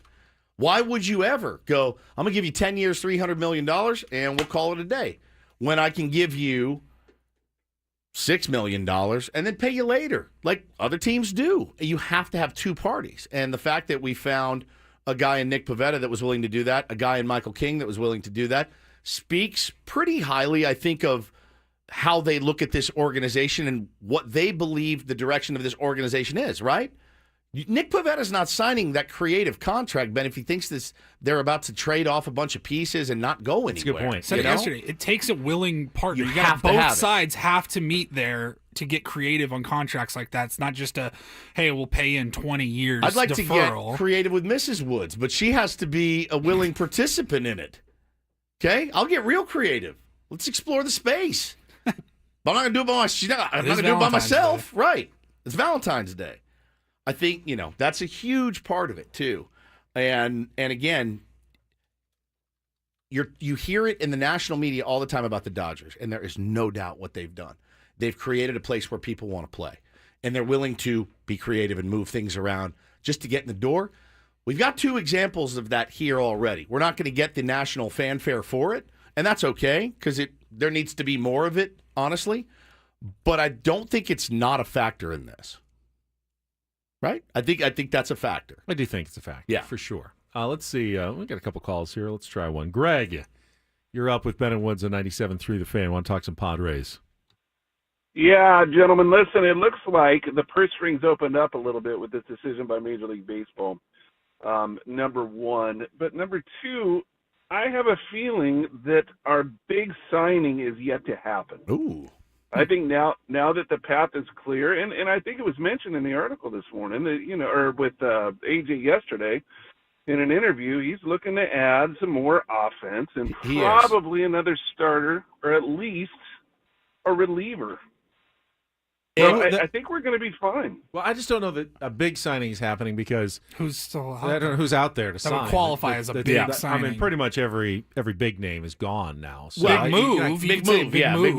Big move. A trade. You go and get a big bat or something. Yeah, I heard a lot of people yesterday talking about Yandy Diaz, first baseman.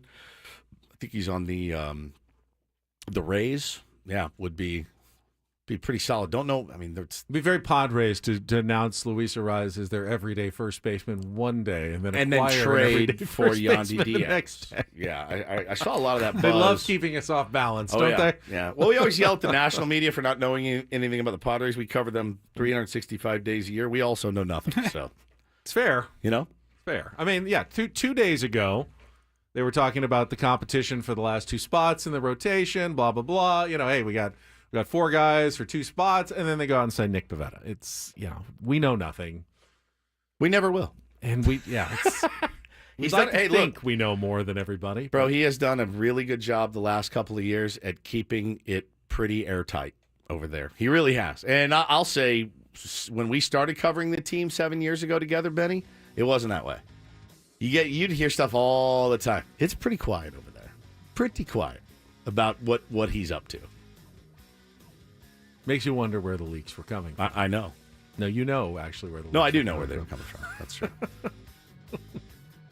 All right, we'll come back. Matty V from MLB Network is just getting off his shift. He's going to love it. Join us for the start of spring training here, coming up next on 97.3 The Fan.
All right, we're halfway home on this very, very sexy Valentine's Day here on Ben and Woods, 97.3 The Fan. Appreciate you being here. Appreciate you being with us this week. It's been a fun one, man. We had some baseball to talk about. Feels like Ben and Woods again. That's just how I feel. I'm Woodsy. That's Paul Reindl, the executive producer. Ben Higgins, your friendly neighborhood sports anchor, as we wait for Matty V, the very handsome Matty V, to call us any moment. Yeah, he's got to get off his set and, give us a call, get to his office, so we knew it would probably be a couple of minutes. But that gives us a chance to wrap up the conversation we were having about the most likely player to be traded. Yeah. And since it no longer appears to be Dylan Cease or Michael King, Robert Suarez still is the consensus now of the most likely Padre to be traded during spring training. That remains a possibility, that the Padres feel like they're dealing from a position of strength in their bullpen and could potentially allocate those funds towards something, more pressing if they could find a partner that was interested in acquiring Robert Suarez to be their closer. And we'll see if that matches up at some point. That may allow them to go out and sign, one more guy, maybe that last bat or something, using that money. Or if they get prospects, it could allow them to make a trade. That right now they don't want to give up one of their top two trade chips from the minor leagues in Ethan Salas, Leo DeVries. Maybe there's not enough down there to make a deal, but if they trade Robert Suarez, perhaps you flip them quickly to address another need on your major league roster. So don't know how that's going to work, but there definitely seems to be discussions continuing about Robert Suarez. Yeah, and again, it's kind of, when it's out there that he's on the block. And, look, you heard GMs this year. There's a couple of trade candidates out there, like Jordan Montgomery. Anybody think he would be in camp with the Diamondbacks? I sure as hell didn't. Anybody think Nolan Arenado would be reporting for duty with the St. Louis Cardinals? I sure as hell didn't. There's no takers. There's no takers right now. And again, when it's out there that you want to trade somebody, you're not going to get my best offer. You're just not. Like, I really need to move on from Robert Suarez. All right, great. I'm going to give you a single A prospect. That's not enough. All right, well, we're not going to do business today then. So, kind of how it works. It is surprising to me that Jordan and Arenado are still on their current squads, but both GMs came out, and the owner came out really early in the process, like, we are looking to trade Nolan Arenado.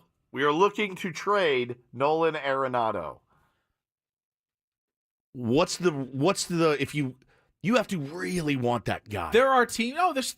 Let's not try to make it seem like Nolan Arenado has no value. He absolutely there's has teams value. that would love but to have Ben, Nolan Arenado. He'd be an upgrade. Yeah, even Nolan Arenado now is still a good player. Bro, it's all about how much money they're willing to absorb. How much money and what the Cardinals want back. But again, you've showed your hand a little bit early in that the New York Yankees been rolling with DJ LeMahieu at third base. Okay, so like they could have Nolan Arenado, but they don't want to give up Spencer Jones to go get him. Again, you make that call now. Hey, is Nolan on the block? Because we'd be interested. And I know things are a little bit different. So they overplayed their hand, in my opinion, and now they're going to be, both of these teams are with guys that don't want to be there. And I'm sure, look, Robert Suarez, probably not the best way to go into spring training with your name all over the papers as far as a guy that's probably, definitely looking to get moved and may or may not. And I've heard that, Robert Suarez looks good showing up at spring training. But remember, I think he had, like an 87% fastball usage rate last year. I don't know why that is, because he has a good changeup. He has secondary pitches. I don't know what was in his head about just throwing the heat. And he had good results with it as well. However, he does, rely on balls in play. He strikes guys out, but not to the level of some other top relievers. He throws very hard, but a lot of guys throw hard. The question is, are you selling very high on Robert Suarez right now? I think you are. And I think it's not only potential cost-saving move. I think it might be a smart move right now. Sure. To, maximize his value at the moment.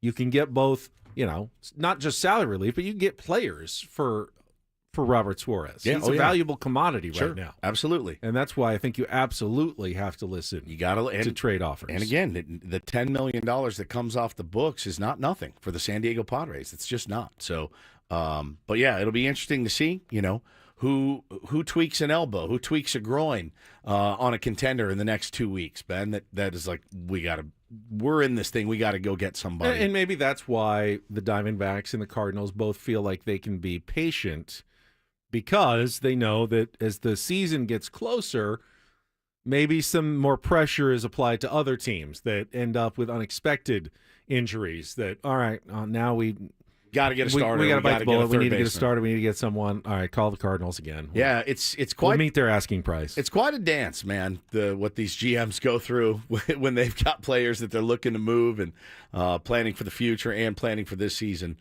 as well. All right, as we wait for Maddie, any weekend plans you guys have set coming up other than Valentine's Day? I know you're celebrating tonight, Paulie. Anyone watching the Saturday Night Live 50th anniversary concert tonight? Is that tonight? Is it a The concert? concert's tonight. Like Okay. the musical performance is tonight, and then the 50th anniversary show is on Sunday. Not on Saturday. No, Saturday they're going to replay the first ever episode of Saturday Night from 50 years ago. Okay. But let's see. Here are the acts that they have on. Let's see. Bad Bunny, Cher, Post Malone, Miley Cyrus, Lady Gaga, Lauryn Hill, Preservation Hall Jazz Band, B-52s, and others in a 3-hour Peacock performance. Starts at 8 o'clock Eastern, so 5 o'clock on the West Coast. It's also in select IMAX theaters with free tickets, first come, first serve around the country. I don't know that I'll watch the concert tonight. I may.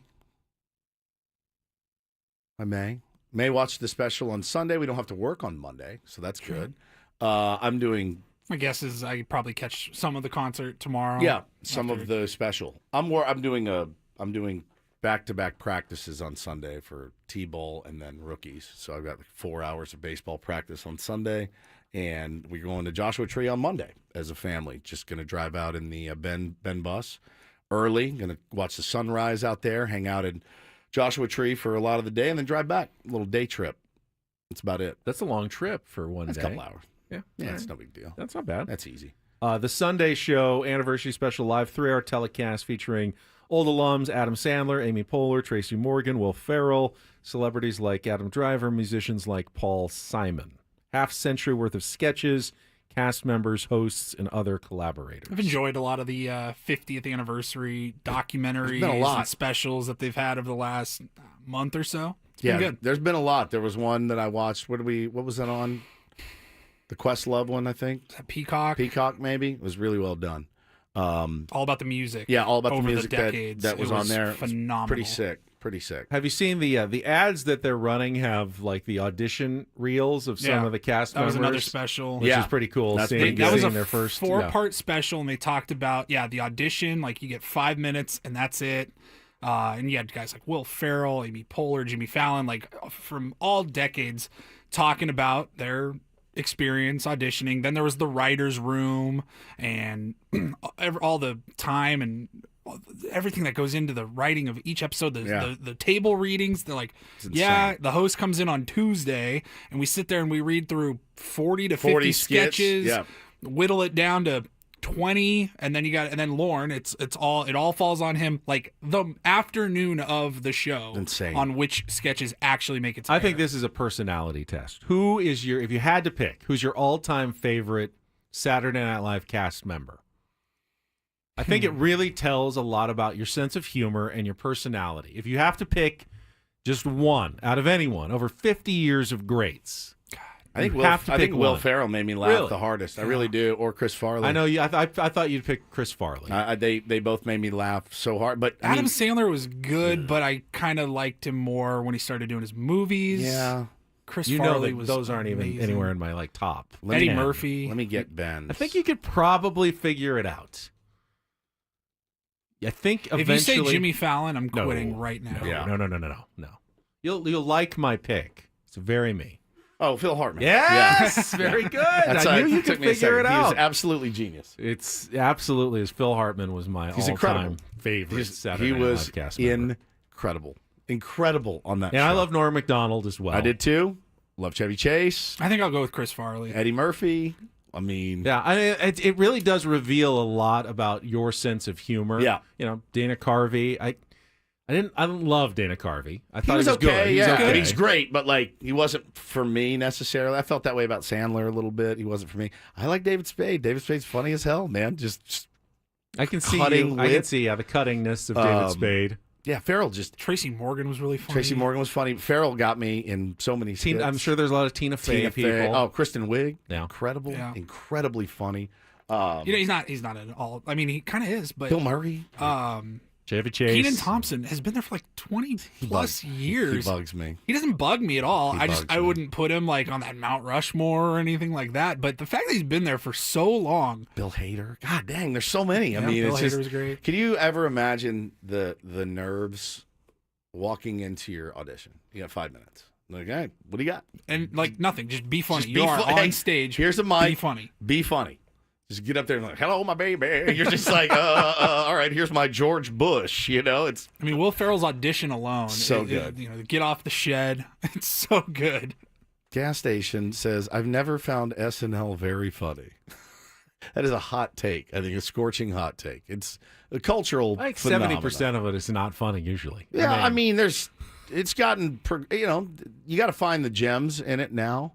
Even back then, every show, if 30% of the sketches good. made you laugh, that was a pretty good show, right? Yeah. So I think the all-time funniest thing that Saturday Night Live has ever done for me is recent, which, I know the last few years are okay, but the Weekend Update with Colin Jost and Michael Shea. Never seen They anything do like it it. twice a year at the end of the seasons when they write each other's jokes. I've never seen anything like it, dude. It's the funniest thing I've ever seen on Saturday Night Live. And you're talking about in Weekend Update, you're talking about the legends, the Chevy Chases, the Norm Macdonald was great. the joke swap, yeah. That thing, the joke swap, one's black, one's white. Yep. White guy writes jokes for the black guy writes jokes for the white guy, and they have to read them. It's maybe it's up there with some of the best comedy you've ever seen. It's so cool. I mean, those guys obviously enjoy each other. They enjoy working with each other. The trust that you have to have, though, in your partner going into that night. Oh, there's no trust. Trust is out the window. You have to read it. you have to read it, but feel like you're a hair away from ending your career. You're done. Yeah, you are done. I mean, man. It's just go on YouTube later and type in SNL joke swap. Joke swap. There's probably 10 of them. If you've never seen it, it's incredible. Where's Matty V? He's been talking about the Padres on my TV above your head the entire segment. So maybe, I don't know, schedule change. We'll figure it out.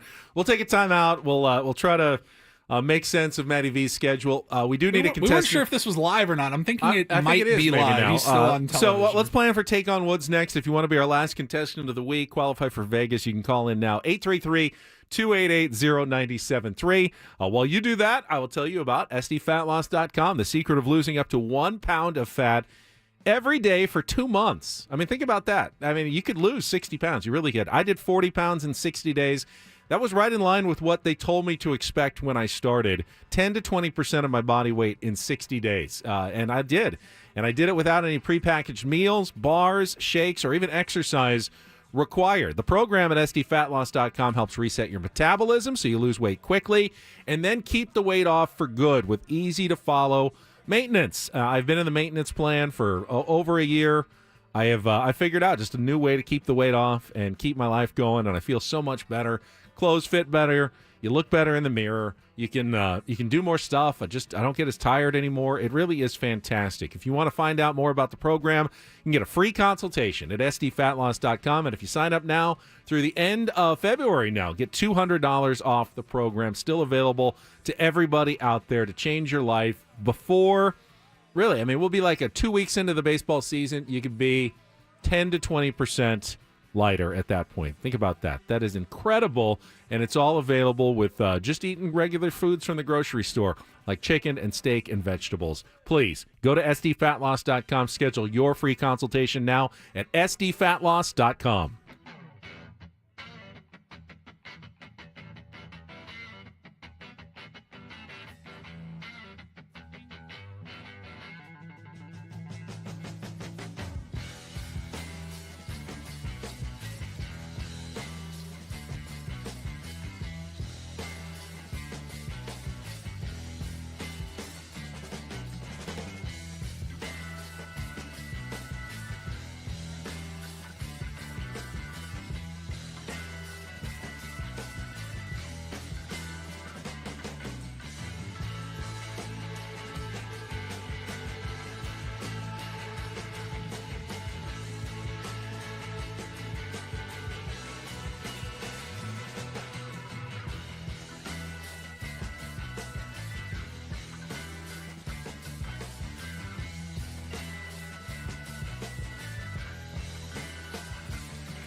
Paulie, what's the update on Matty Vasgersian?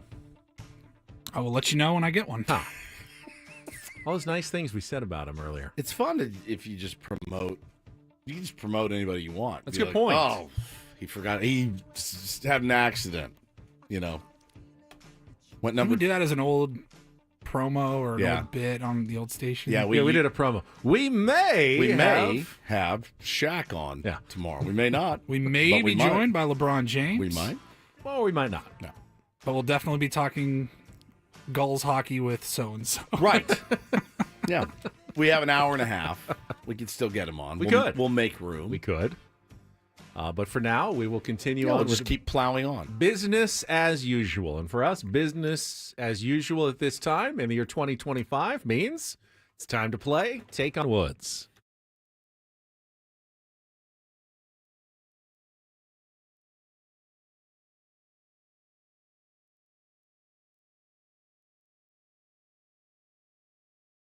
All right, looks like Matt Vasgersian will be our contestant. Oh, no, he's still not on the line. How about we go with, is this James? Yes. James, would you like to play Take on Woods? I would. You would? All All right. right. Then There we you go. can be our contestant today, and if you can beat or tie Woods, you will qualify for our grand prize drawing. It is a 2-night stay in Las Vegas at the Park MGM and tickets to see Motley Crue while you're there. Their new residency at Dolby Live at the Park MGM. You can get your tickets at Ticketmaster.com. All right, we'll let you choose the category here, James. We have Article Sound System. Those are 5 songs and artists with sound in the name. We have Straight Talk, 5 song titles that begin with the word straight. And our new category, United We Stand, 5 song titles that include USA in the title. So, Article Sound System, Straight Talk, or United We Stand. James, what would you like to play? How about USA for President's Day? All right. That's right. President's Day on Monday. United We Stand. Yeah. All 5 song titles include USA somewhere in the title. I think this one's very gettable. We'll see how it plays out for you and Woods, but you'll have 60 seconds to try to answer as many of the 5 as possible. If you don't know one, you can pass. We'll come back to it if there's time left on the clock. First question is the 2-second song. You need to give me the song title with USA in it and the artist to score that point. James, are you clear on the rules? Yes. All right, let's get to it then. 60 seconds on the clock. In the category United We Stand. James, your time begins when Paul plays our music. Good luck. Let's take on Woods. Born in the USA. By? Bruce Springsteen. Correct. Del Mar and La Jolla both get a shout-out in which 1963 Beach Boys classic? Oh, Surfing USA. Correct. Which 2009 hit made Miley Cyrus the youngest ever artist with a single downloaded more than 5 million times? Pass. A 4th of July fireworks show or a political rally are 2 places you're likely to hear which signature song by Lee Greenwood? Oh, I know a song that is pass. Oh my Which God. 1985 John Mellencamp hit is subtitled A Salute to 60s Rock? I know 2 of these, and I can't think of a name. Pass. All right, which 2009 hit made Miley Cyrus the youngest ever artist with a single downloaded more than 5 million times? Oh my gosh. Wow, he started out well, got born in the USA and surfing USA, but Miley Cyrus is Party in the USA. Don't think 2 is going to get it done. Lee Greenwood, come on, God Bless the USA. And John Mellencamp is ROCK in the USA. Yeah, I don't know that 2 is going to get it done here, James, but we'll see. Woods doesn't get the category. If he can't figure this one out, then he's not as smart as I think he is, though. We'll see. Matty V said he heard you were going to berate him and his co-host, and he doesn't want to do the show anymore. Is that right? Yeah. No. Scared Oh, scared me. All right, James' score is locked in. Let's put 60 seconds back on the clock. Woods, your time begins when Paul plays the music. Good luck. Let's take on James. Born in the USA by Bruce Springsteen. Correct. Del Mar and La Jolla both get a shout-out in which 1963 Beach Boys classic? Surfin' USA. Correct. Which 2009 hit made Miley Cyrus the youngest ever artist with a single downloaded more than 5 million times? That's Party in the USA. Correct. A 4th of July fireworks show or a political rally are two places you're likely to hear which signature song by Lee Greenwood? I was just talking to my wife about it yesterday. Come on. What is the name of that song?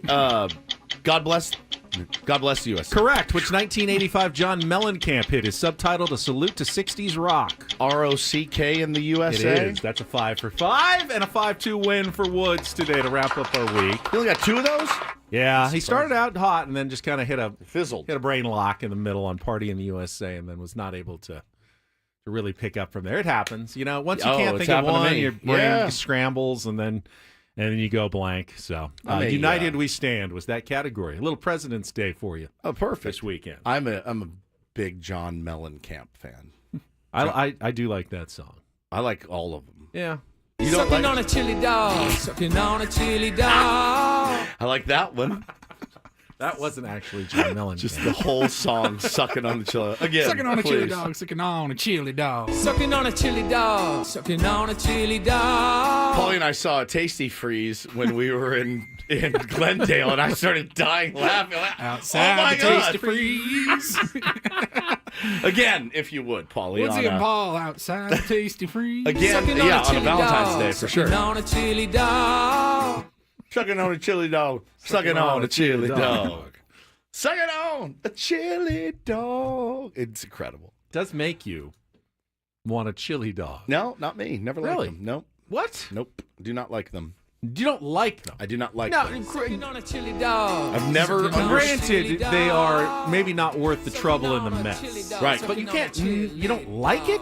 You like chili, right? Love chili. Love You like hot dogs, right? Correct. I do not like. How can you not like them together? I mean, I like pizza. I like cheesecake. I'm not putting them together. You know what I mean? I like pizza and salad. I'm not going to eat chunks of pizza in my salad. Salad on top of pizza is actually delicious, Pass. by the way. Pass. I've But- never liked that combo of the wiener wrong and the with chili. that combo? I don't like it. I like mustard on my. When You I can eat a put hot mustard dog, on a chili dog too. I don't want mustard in my chili. Why would you put not a mustard bad in your combo chili? either. Look, I know it's popular. And I cheese do not like and it. onions on top. It's good. Oh wow. Do not like it. Never liked it. Huh. I don't like chili burgers either. Do you put chili on your burger? I have. I don't like chili that either. size. Chili size. Open face. Little knife and fork action for you. Yeah, I don't want to eat it with a knife and fork. All right. Well, Wait for it. Sucking on chili dog. Sucking on a dog. Sucking on a chili dog. Sucking on chili. Sucking on a dog. This guy's a genius, Sucking whoever on he a is. chili dog. Sucking on chili dog. Chili dog. Incredible. Yeah, Unbelievable. I love it. all right. All right. Well, we still are in standby mode for Manny V. I know. Whenever you're ready, pal. I We're know here. you're excited about Ben Reed's Romance's Oh, return God, for is that coming Valentine's up? Day, so that could be next as well. Ben is really hoping Matt I'm Vasgersian really, yes, calls. I am like crossing my fingers. Matty V, I need you.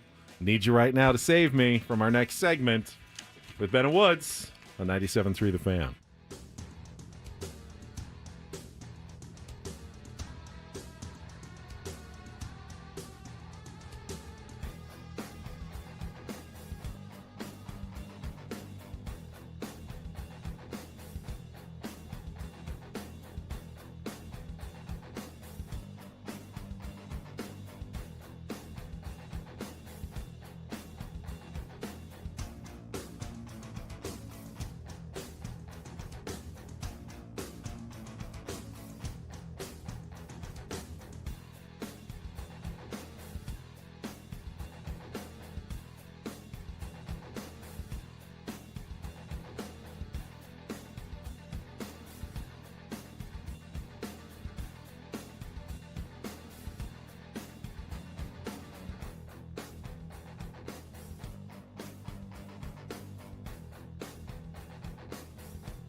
I know you said earlier you weren't feeling very sexy on this Valentine's Day. Well, you I didn't. didn't say that. I said that. I just not someone who gets into the Valentine's Day spirit. Right. What was your reasoning again? Crass commercialism. Okay. Also the fact that I'm not very good at it. Or at least I've been told that I'm not very good at romance, so my response to it then is fine. Then you don't get any at all. Then I'm not going to be trying that hard.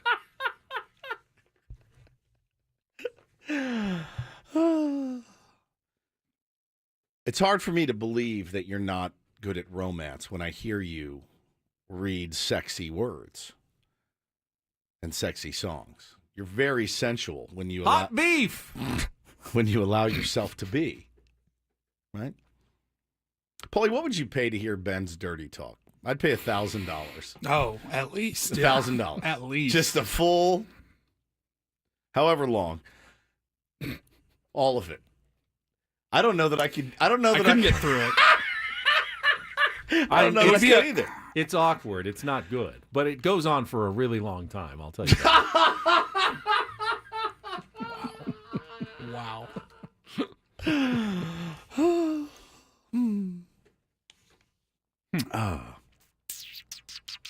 Interesting. Where do we go from here? I don't know. I think we should play last year's sexy Ben reads romance. Valentine's Day last year. This was Love Serenade by Barry White.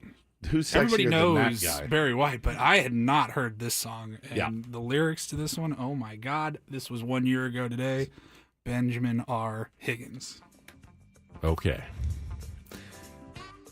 Take it off. Baby, take it all off. I want to see you the way you came into the world. Oh. I don't want to feel no clothes. I don't want to see no panties. Whoa. Take off that brassiere, my dear. Everybody's gone. I'm taking the receiver off the phone because, baby, you and me, this night, we're going to get it on to Love Serenade. You know I get in these moods. Well, you know how it is. And I'm very glad to know that you feel the same way, too. Baby, we're going to lay here, and we're going to make love. And we're going to do it like it's supposed to be done. Oh, my God. Heaven only knows what goes on behind closed doors. The very depth of our souls will reach out tonight, you and me, baby, in Love Serenade. Make me want you. Tempt me. Tempt me. Tempt me. Make me need you. Let me long for you. You know what it's like when a man and woman become one. And the only real way you can do that, baby, is when we're making love to each other. When you reach that simple feeling when you're making love, it's like you're in another world. Help me. Help me. Oh, baby, help me. Lord, have mercy on me. By Barry White. Do you think Barry White's band, they show up, and he's like, all right, I got a whole new crop of songs. And they're like, all right, let's get after it. What do you got for the first one? He lays that down. They're playing, and they look at him like, you're the biggest pervert on the planet. I want to see you the way you came into the world. Take off that brassiere, my dear. All right, Barry's up to his old tricks again. There's not a lot of people who can pull that off. Somebody just said, I just lost my chick to Ben. Just lost his girl to you. Well, this is, I've never heard Take this. off that brassiere, my dear. Yeah. Very, very, very sexy song this one is. I'd never heard this before. Paulie turned me on to this. It might be a millennial thing or a... I don't know when the song, let's see. The name of the band is called Next. Came out in 1997. 97. And, I mean, let's just remember, you guys remember going to high school dances or whatever. You guys remember the first time you grinded with a girl. Of course. Ben, do you remember the first time you ground with a girl? Ground. There's one thing what's that's... the past, I think past tense. Yeah. Ground, yeah. Ground pepper. Do you remember when pepper. you ground with a girl? Did you ever ground with a girl in high school? Late in high school. Senior year. Yeah. There's one thing that happens that All could right, happen. just let him read it. Avoid. Yep, you get it. What's the name of the song? This is called Too Close. Too close. By Next. Some music in the background. Hang on. And joining us right now on 97.3 The Fan from MLB Matty Network Vasgersian. is Matt. No, he's not calling in. Damn I was it. really hoping. You were wishing that to be. All right, ready? Yep. Baby, when we're grinding, I get so excited. Ooh, how I like it. I try, but I can't fight it. Oh, you're dancing real close. Plus, it's real slow. You're making it hard for me. Oh, the songs on you requested. You're dancing like you're naked. Whoa. It's almost like we're sexing. Oh, yeah. Yeah, boo, I like it. No, I can't deny it. But you can tell I'm excited, oh, girl. Step back, you're dancing kind of close. It's, Continue. I feel a little... I can't. I don't even know the next lyric. I can't do it. I can't. After all the years of raps And we broke you? lyrics, I don't know that I can do that. What was the last line you said?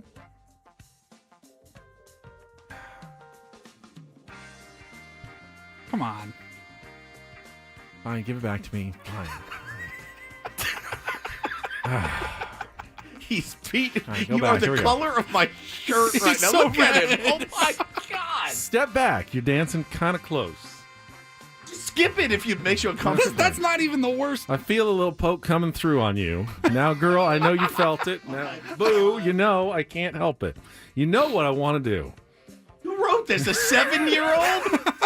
Baby, when we're grinding, I get so excited. Ooh, how I like it. I try, but I can't fight it. Oh, you're dancing real close. Plus, it's real slow.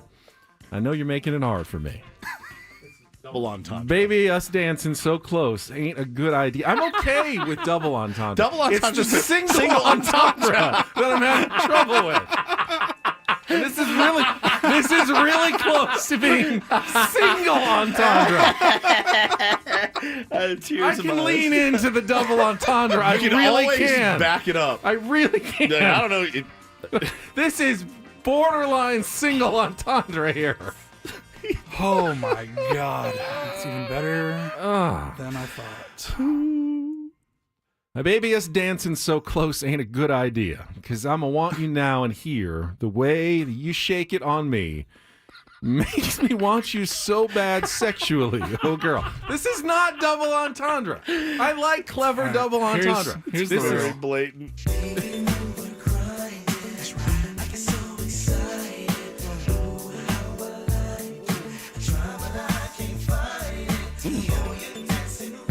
I mean, it screams. Oh, yeah.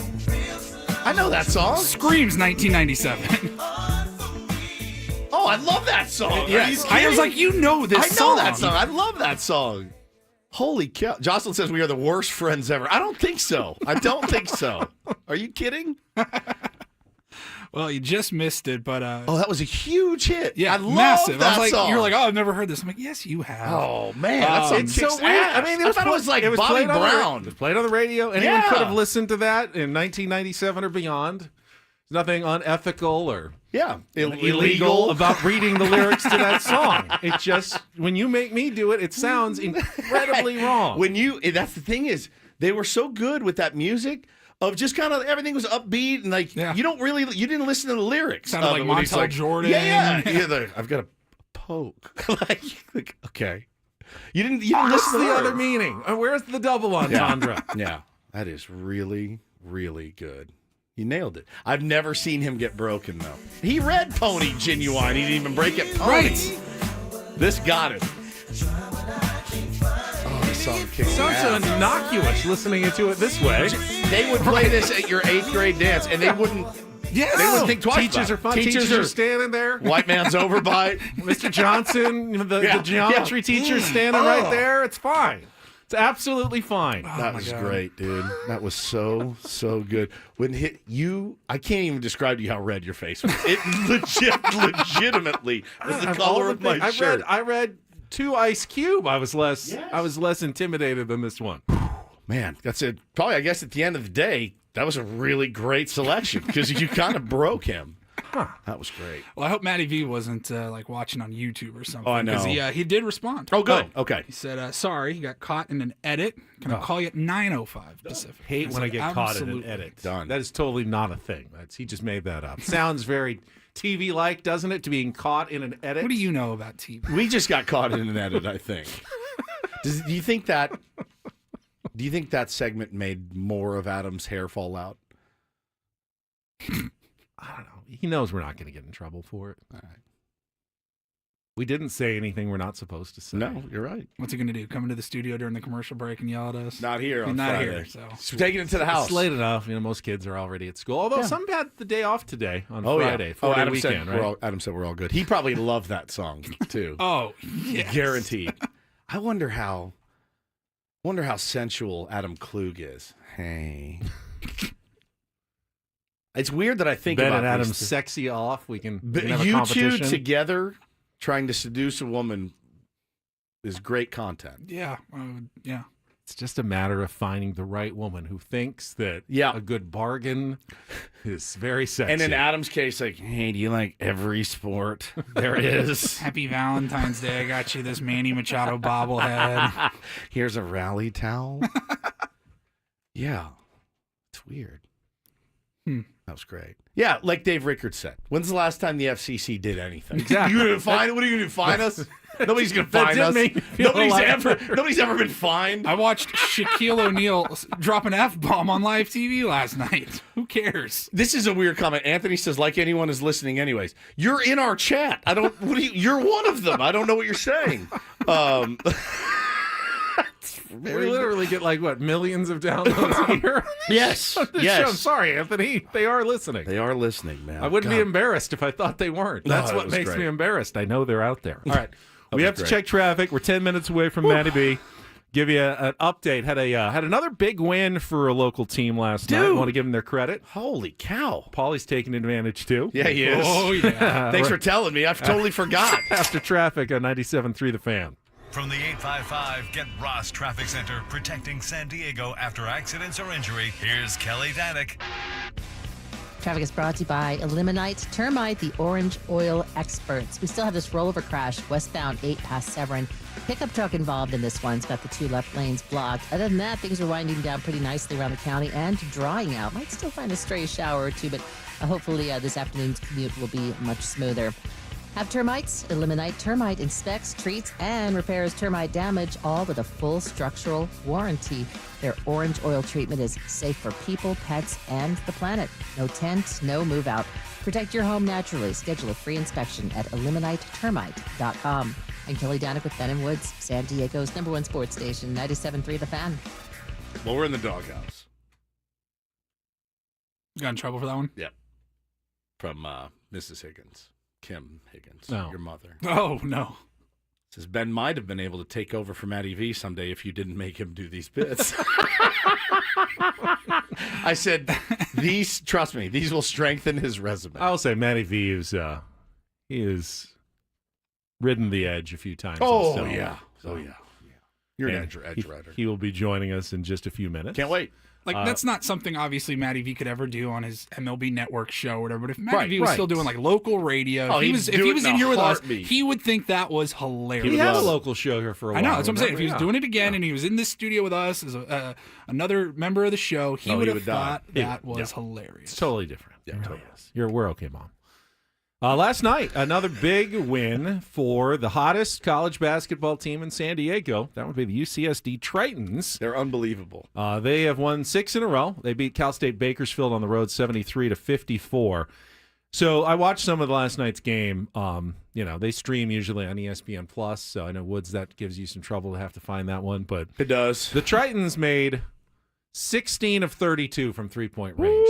Aztecs fans, would you not kill for it, man. Kill for that? Yeah, I mean, just think you about would. that. 50% from three-point range. Insane. The Aztecs are sneaking out wins after going 4 for 23 from three-point range. UCSD makes it look easy. Easy right now. They are cruising. They're right there. Good team, man. They're the team that nobody wants to face if they get to the NCAA tournament. They're now even being talked about potentially for an at-large bid. If they win out and get to the finals of the Big West tournament and happen to like to lose to UC Irvine, there's a case that they could make the NCAA tournament anyway. The Big West could get two teams 20 in. 20-4 now? 20-4 on the season. It's outstanding. Did anyone see this coming? Like, no. No, they lost. They lost their best players. Bryce Pope went to USC where he rides the bench. They had Nicourier, the big guy, was really good. He went to Loyola, I think, last year. They lost their best players. It's their first year of eligibility, and this is kind of out of nowhere that they're having this season with really great players with Magai and Aniwa Tate Jones and Hayden Gray and Rochelin. I mean, you got a bunch of three-point shooters, got enough rebounders. Now, if they ran into like an SEC team like Auburn, sure, obviously they're not going to have the physicality and the height and the athleticism probably to pull off a major upset like that. But I saw in the latest bracket yesterday, had them as a 12 seed against like Marquette in the first round. They could absolutely beat a 5 seed, I think, in the NCAA tournament.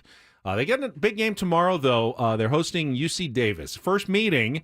Davis is one of the better teams in the Big West, so you don't know how you match up against a squad like that. They obviously don't have much room for error if they want any chance at an at-large bid. You can't really lose any more games. Kind of like SDSU at this point. The SDSU might be. They have the wins over Houston and Creighton, which gives them at least some chance for that at-large berth still. The Aztecs, of course, are home also tomorrow against Boise State. Big one. Coming up in our last hour, we got a lot of tickets to give away because don't we have those Aztecs tickets to Tuesday's game against Fresno State, and we've got more Padres spring training tickets. So we'll have to get those in on our final hour of the show. You want to do one here or no? Paulie, can you do it over the top of the hour break? Yeah, we can do it. Let's do the Aztecs tickets then, since we're talking college hoops. This isn't tomorrow's game. Tomorrow we already gave away tickets for tomorrow's game against Boise State. I think it's a 7 o'clock tip again at Viejas Arena. This is Tuesday night's game. Fresno State coming in, and we've got tickets right now for the third caller at 833-288-0973, 833-288-0973. You can get your tickets at goaztecs.com. Just a couple more home games left this season, and then that's it for your chances to see the Aztecs this year. Then it's off to the Mountain West Tournament in Vegas and, hopefully NCAA tournament. All right, final hour will kick off with Matty Vasgersian. He's out of his edits, and it will call us next here on 97.3 The Fan.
Hey, very happy birthday out to a couple people. Nick Pivetta. Congratulations, Nick. Allegedly, San Diego Padre, Nick Pivetta. It's Valentine's Day, baby. Yeah, not official yet, but also tomorrow, one of our Tier 1s, Luis Enrique Gomez, turning 50 tomorrow. I'll see you in July, buddy, when I I'll see you in November. turn 50.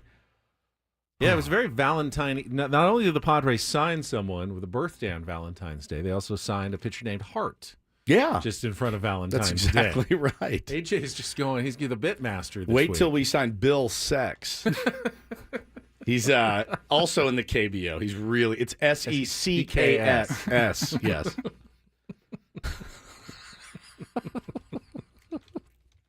Congratulations to Chris, who won the Aztecs tickets. We got some Padres spring training tickets to give away later this hour. Right now, though, it is 9 o'clock, and it is time once again for our biggest fan. First name announcement of the day, last one of the week. If you hear your name, you'll have 10 minutes to call us back and qualify for our grand prize, 833-288-0973. The grand prize, of course, is the night in the Odyssey Suite at a Padres game. 20 tickets to a game, full use of our suite for an upcoming game this Padres season. Your 10 minutes starts now for Jose Rodriguez from San Diego. Jose Rodriguez from San Diego. The phone lines are open to you and you alone at 833-288-0973. Call and we'll put you into the drawing for our grand prize. You can get your name in by registering at 973thefan.sd.com/biggest fan. Now, here's where it will get interesting. We don't usually have guests at this time, but we are expecting to talk with Matty V here in just about 3 minutes. So I guess, Jose, you do have 3 minutes to call for sure, and then anything after we see that, him, we'll put you on hold. Have to put you on hold. So stay on hold is what I'm saying. We'll get you. Or we'll just put Matty on hold and go Matt, to our hang on fan. for a second. We got to take our biggest fan. We'll be right back with you, buddy. I mean, we had him scheduled an hour ago, so we're accommodating Matty. Now, we appreciate that he gives us any time at all. Literally. He's fairly big in the world of baseball and baseball media. Big name. Pretty big name. Huge name. I mean, Vasgersian is a big name. It's a very on big its name. own. But What's the origin there? He is.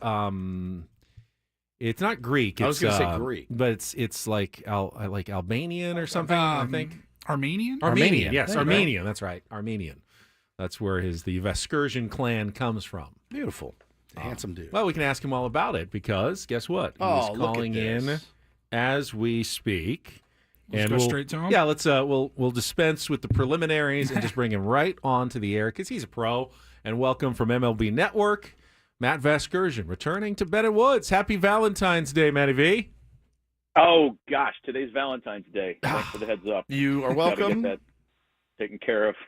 As do I, as does I think everybody on the show but Paulie, who planned ahead and hid his flowers in a closet or something last night. Made the rest of us look terrible, Matty V. So there you go.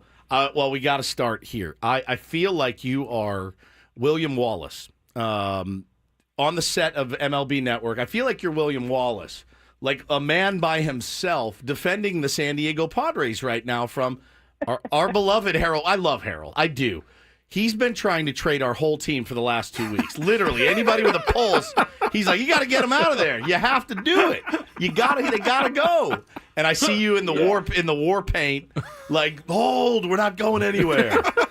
And I want to tell you, we're appreciative, but also, what's his problem right now? It's such an accurate take. Harold has a way of shooting from the hip, and it really doesn't matter what the topic is. It could be, the plight of the humpback whale. It could be the San Diego Padres. It could be congestion pricing in New York City. He's going to have a hot take. He's not really going to think about it much, but he's going to tell you exactly what he feels at that moment. And I think you could kind of argue Harold back to the Kevin Bacon all is well mantra from Animal House. Yes. Because the Padres are good. I mean, there's not a lot of tweaking to be done. It's still an elite bullpen. It's a really elite starting staff now, and I know everybody's making a big deal about the 10-man rotation the Dodgers have put together.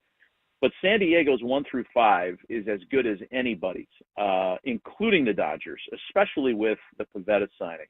And bringing in a guy from Korea who won their Korean Cy Young Award. And I know it's let's be clear, it's not Major League Baseball, but they've assembled some depth. They're going to score runs. There's no question in anybody's mind that San Diego, as it stands right now, is a postseason caliber team. And once you get to the second season in October, anything can happen, as we know. I guess the concerns are built around not 2025, but beyond that. You've got Dylan Cease for another year. Is the time right to maximize his value and make a trade before you lose him to free agency, potentially? Because I don't know that there's enough resource there. There's enough canvas for another long-term pitching contract. The Bogarts deal and the Darvish deal and the Manny deal are, and I'm just not sure that they're going to be able to spend like that moving forward. So this might be the best and last year to keep the band together and make that push, unless AJ gets the right offer for Cease, and I think he'd listen if something good was out there. And then you try to stay competitive while still keeping an eye on the future. Remember all the great prospects that have gone in some of the recent deals. So that there could probably be a replenishing done at the same time. A lot of teams have had success in staying competitive and rebuilding at the same time. It's a really delicate balance. It's not easy to do. But the Yankees have done it. The Cubs have done it. And I think the Padres, whatever they choose, it's not going to be without a ton of thought and research. Oh, and Matt, you're right. AJ is listening. He said yesterday, I'm absolutely listening. I have to listen about players like Dylan Cease and even Michael King and Robert Suarez. So I understand where Harold's coming from. I think, though, when he mentioned, Fernando Tatis Jr., like going with the full rebuild, we just saw it in the NBA this last week.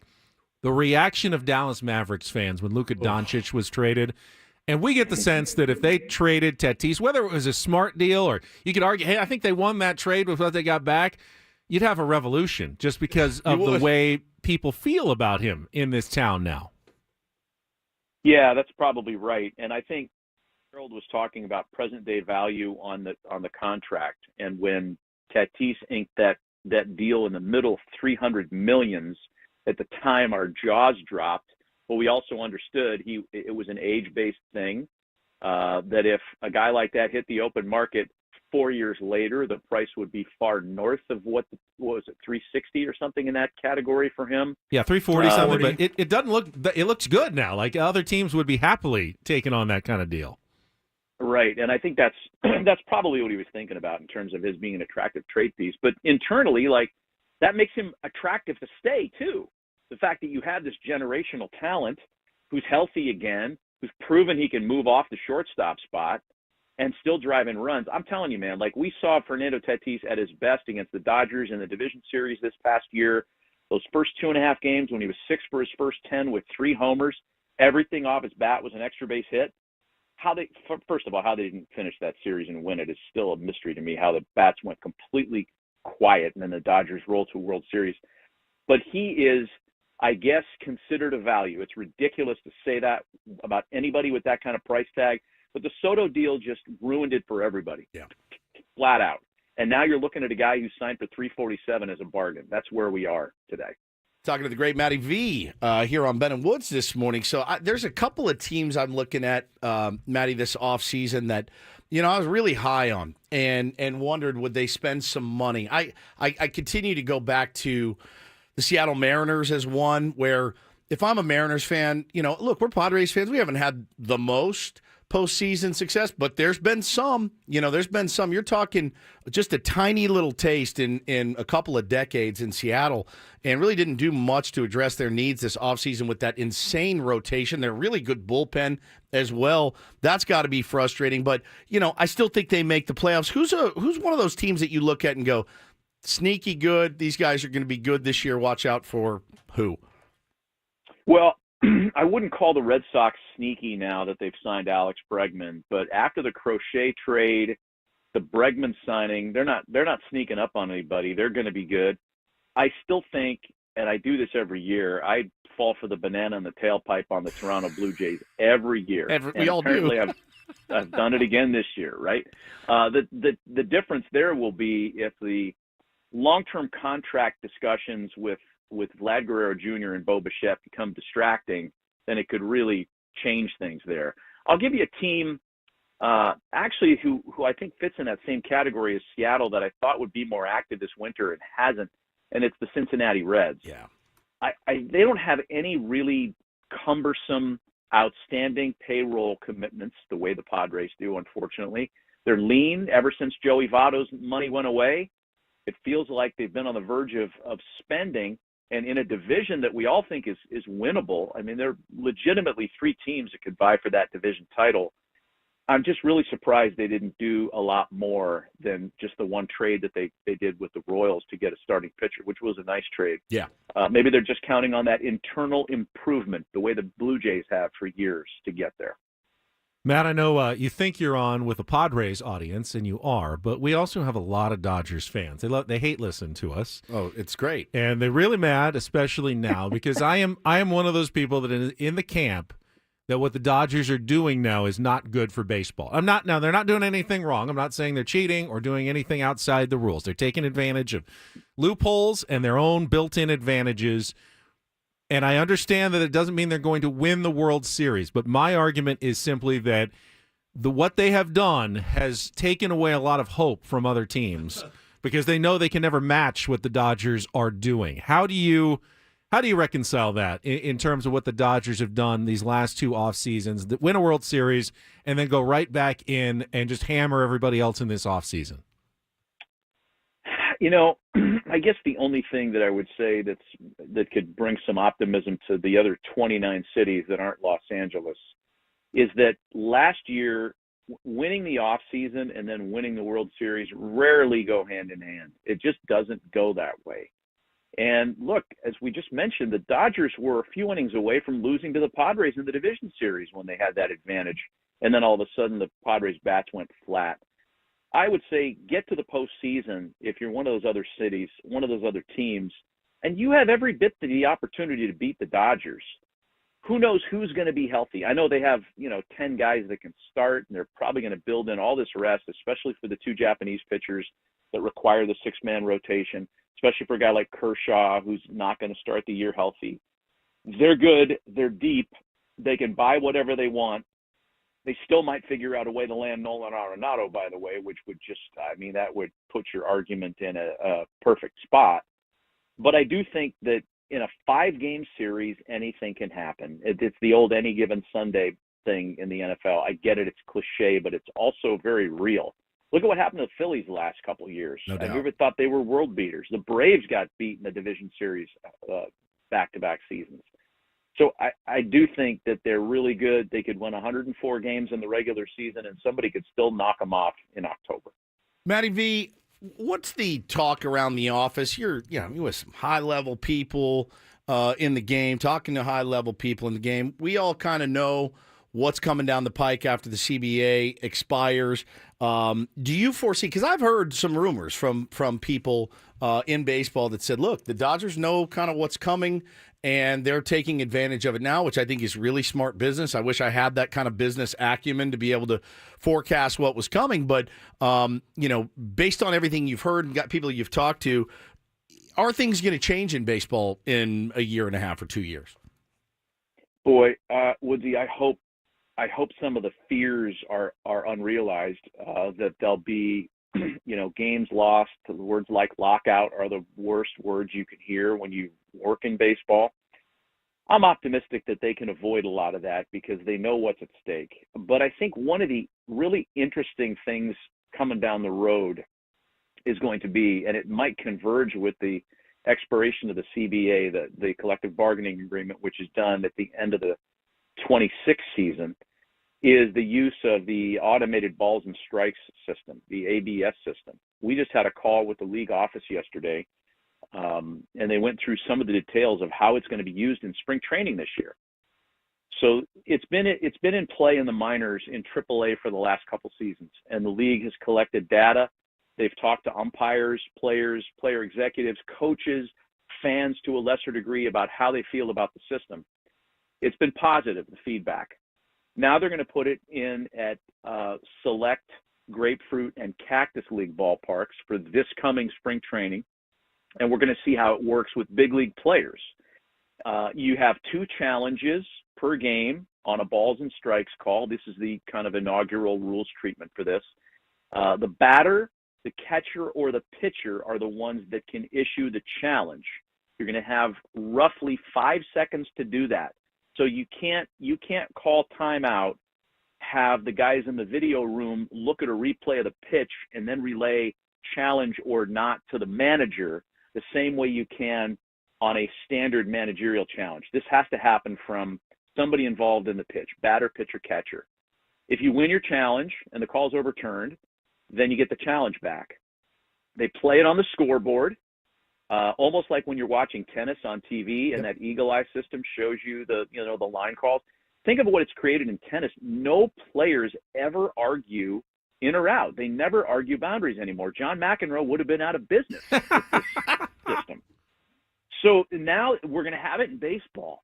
And if the players like it, no problem, because I think the league would usher in some version of it. Not this year. They made it clear it would not be in Major League Baseball this year, but maybe 26, 27 perhaps, as a part of the new collective bargaining agreement. If the league loves it and the players don't, then it becomes one of these negotiation things. Yep. I think it's really a fascinating thing to watch, and I can't wait to see the first spring games when we get this ABS system in play. They will use anything to negotiate against you. I mean, if they got word that the owners liked it, the players would automatically hate it, and vice versa. I mean, it is. That's really true. It's going to be really interesting. It's partly a game, but it's serious too because the ramifications are so bad for fans. All right, before you go, Maddie, we got to hang out with Mud a couple of weeks ago at Fantasy Camp. Yeah. You know, he's still Mud, sorry. And we were reminiscing. Did he leave anything for you guys to eat? No, he did not. He was always first in line at lunch. Now that you mention he's probably listening right now. He probably is. Give us just one memory of the Matty Mud days, Channel 4 or Padres, just something to share with our audience. Here's one, and it just happens so frequently. It's burned into my pathos.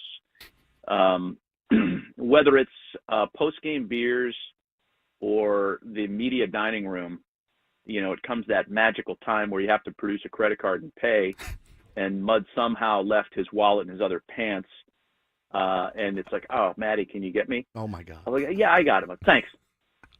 It's immediate. What's the total you think? And sometimes it would be like, I'd be like, Mud, I got this. Okay. Let me get this one, Mud. Okay. No fight. Just zero fight. No fight. What plus minus? You're up what? $5,000 easy. That's probably fair. Yeah, but it's kind of that no fight move that your dog makes when he thinks you're going to scratch his belly. Yeah, and they go right onto their back with all 4 paws up in the air. That's Mud when the check comes. It's amazing. The old T-Rex arms will get you, dude. He's one of a kind. Yeah. He's the best, man. Well, have a great season, man. We love watching you. Tell our boy Jake Peavy we say hi. He's fantastic on every time he's on too. So hope to see you around the ballpark at some point. Good talking to you guys. You got it. All right, buddy. Matt Vasgersian, the great Matty V, MLB Network. Knew that would be good. Oh, he's great. Always so good. Doesn't surprise me about Mud, even a little. It's weird to have Matty V live on our show and then also have Matty V on our television in a replay on MLB Network. He looks so good with the salt and pepper beard. Mine is not flowing like his. Really looks good. God, he is one of the best. His hair kind of blends right into the beard. Yeah. It looks good. Looks great. All right. We just got some new audio from spring training from Sammy Levitt. Connor Joe in the clubhouse for the first time. We can play a little bit of that, and we're going to give away some Padres spring training tickets as well coming up in our next segment. First, though, Woods and I want to tell you about trust and will. Not a subject that you're probably really interested to think about a lot, but this is a way to take care of it quickly, hassle-free, without a huge amount of cost like going to a lawyer, and getting that peace of mind knowing that you're taking care of your family if something should happen to you. What do they say? You rather have it and not need it right now. Just make sure you get it done. It's one of those things I thought about and kind of put off and pushed to the side, but was happy to log on to trustandwill.com, fill out all of my my information, pick my dependents and things like that. But wanted to remind you, man, not only the will, you got to talk about the trust as well. Keeps your family out of probate court. A will not. If you don't have the trust,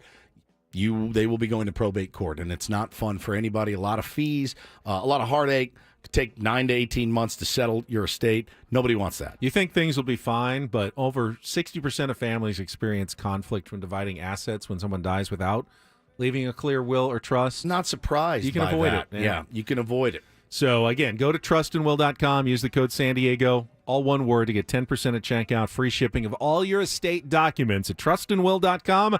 That's trustandwill.com.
Thanks again to Matt Vasgersian. Always fun talking with Matty V for a few minutes. But as we were doing that, Sammy Levitt was in the Padres clubhouse in Peoria, Arizona, getting some more player interviews, including the first comments from one of the newest members of the Padres, Connor Joe, who just happens to, of course, be a San Diego native from Poway High School and the University of San Diego. He's got the double, high school and college in San Diego. Great dude. Almost felt inevitable that he would make his way to the San Diego Padres at some point. And this year, the opportunity rose at the same time as a need for the San Diego Padres at, some positions that he plays. So that is here. But, yeah, I mean, he grew up here and he was legitimately Padres fan growing up in San Diego, and he talked a little bit about that with Sam Levitt and reporters this morning in Peoria. Yeah, I grew up in Poway, and as you know, a lot of Padres live in Poway. I grew up knowing that Tony Gwynn lived down the street from me. Bruce Bochy lived down the street. As I was playing Little League, I got to cross paths and rub shoulders with guys like Phil Nevin, Jose Vizcaino, David Justice. So Padres were around my community, and I got to see them and realize this is possible. So that's really cool. I remember the '98 World Series, watching that team and falling in love with those guys. And then as I got older, watching the teams play at Petco. But little things like my dad bidding at auctions to get a behind-the-scenes tour with Bruce Bochy at Qualcomm Stadium, where he flipped to me in the batting cage and got to go in the dugout. So stuff like that. And we did that at Petco too. So, I mean, I'm just growing up watching the Padres and wanting to see them win.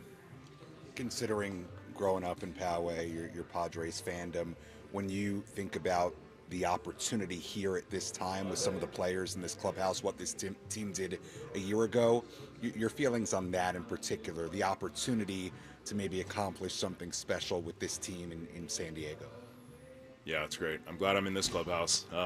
Playing them has been exhausting the last couple of years. Man, I think it goes without saying, they're superstars in this clubhouse, and if I could find a role and compliment them, and I think it's great. Great opportunity for me. To watch what they did last year was exciting. Obviously, we were out of contention, and to watch them make a run at it in the playoffs was special. I think everyone has their opinion on who the best team in the playoffs was. I think this team definitely had a chance, and that's really cool. And trying to be a part of it and push it over the finish line this year and make a run at it this year would be really cool. Well, if you wanted to instantly ingratiate yourself to a fan base, done. There you go. That's all we need. We're not go right ahead. It's not. I believe he checked off every single box. We've learned one thing. Connor Joe's not dumb. No, he is a very smart dude. I went to USD, so he's a smart guy. Yeah, I'm glad I'm in this clubhouse. Man, love cheering for those Padres when I was growing up. Got a chance to do something special here. Yeah, Connor, the entire fan base is now ready to welcome you with open arms to the San Diego Padres. Man, just one of the most genuine people I've ever been fortunate enough to meet, and was kind as could be every single time. First big leaguer my son ever met when he was his very first game. It was Rockies.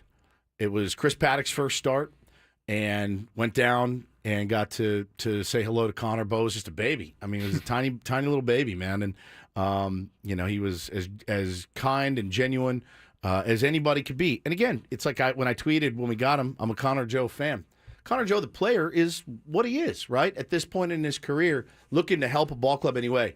It's Connor Joe, the human being that, I know we're only supposed to want the best of the best and but you need guys like this on your squad. You just do. No team, except for the Dodgers, has 26 superstars on their team. Well, they got Kike Hernandez, who 25 and Kike. 25 and Kike, but there's value in what he brings, and I think a guy 24 like Kike and Austin Barnes. Yeah, fair enough. I'll give you that. Glue guys, right? But I know he can contribute. He's got a really good eye. He plays really, really hard and can play multiple positions. So, but the human being is who I just adore. We have more Connor Joe audio. Why don't we just direct you to the 97.3 The Fan socials? You can get some of that. There's some Jason Hayward Nice. Videos coming in as well. If we have time, we'll play some. I'm sure Annie and Elston will get to it as well. We got to give away some tickets, though, to spring training right now. We got another 4-pack here this week, our last one this week, and then I believe Annie and Elston are going to be giving some away next week. But if you'd like to join us at spring training, we'll be out there in a couple of weeks and win 4 tickets to your choice of games at the Peoria Sports Complex, any Padres home game. You can call right now. Fifth caller at 833-288-0973 is going to not only win the 4-pack of tickets, but also qualify for our grand prize drawing, 4 tickets to the Padres Guardians game at Petco Park on April the 2nd. You can get your own spring tickets now if you're heading out to Arizona at PeoriaBaseball.com.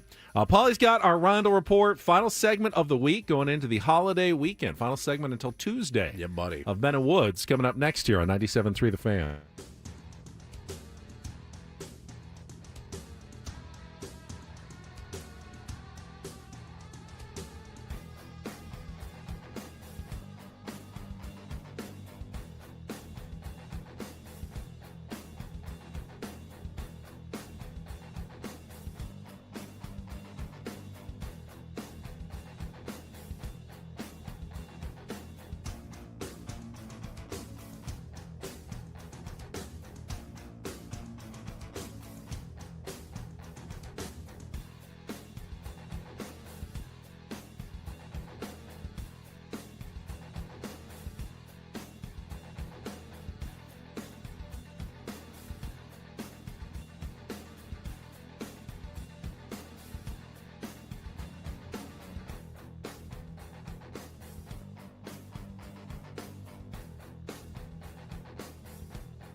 To you, Ben.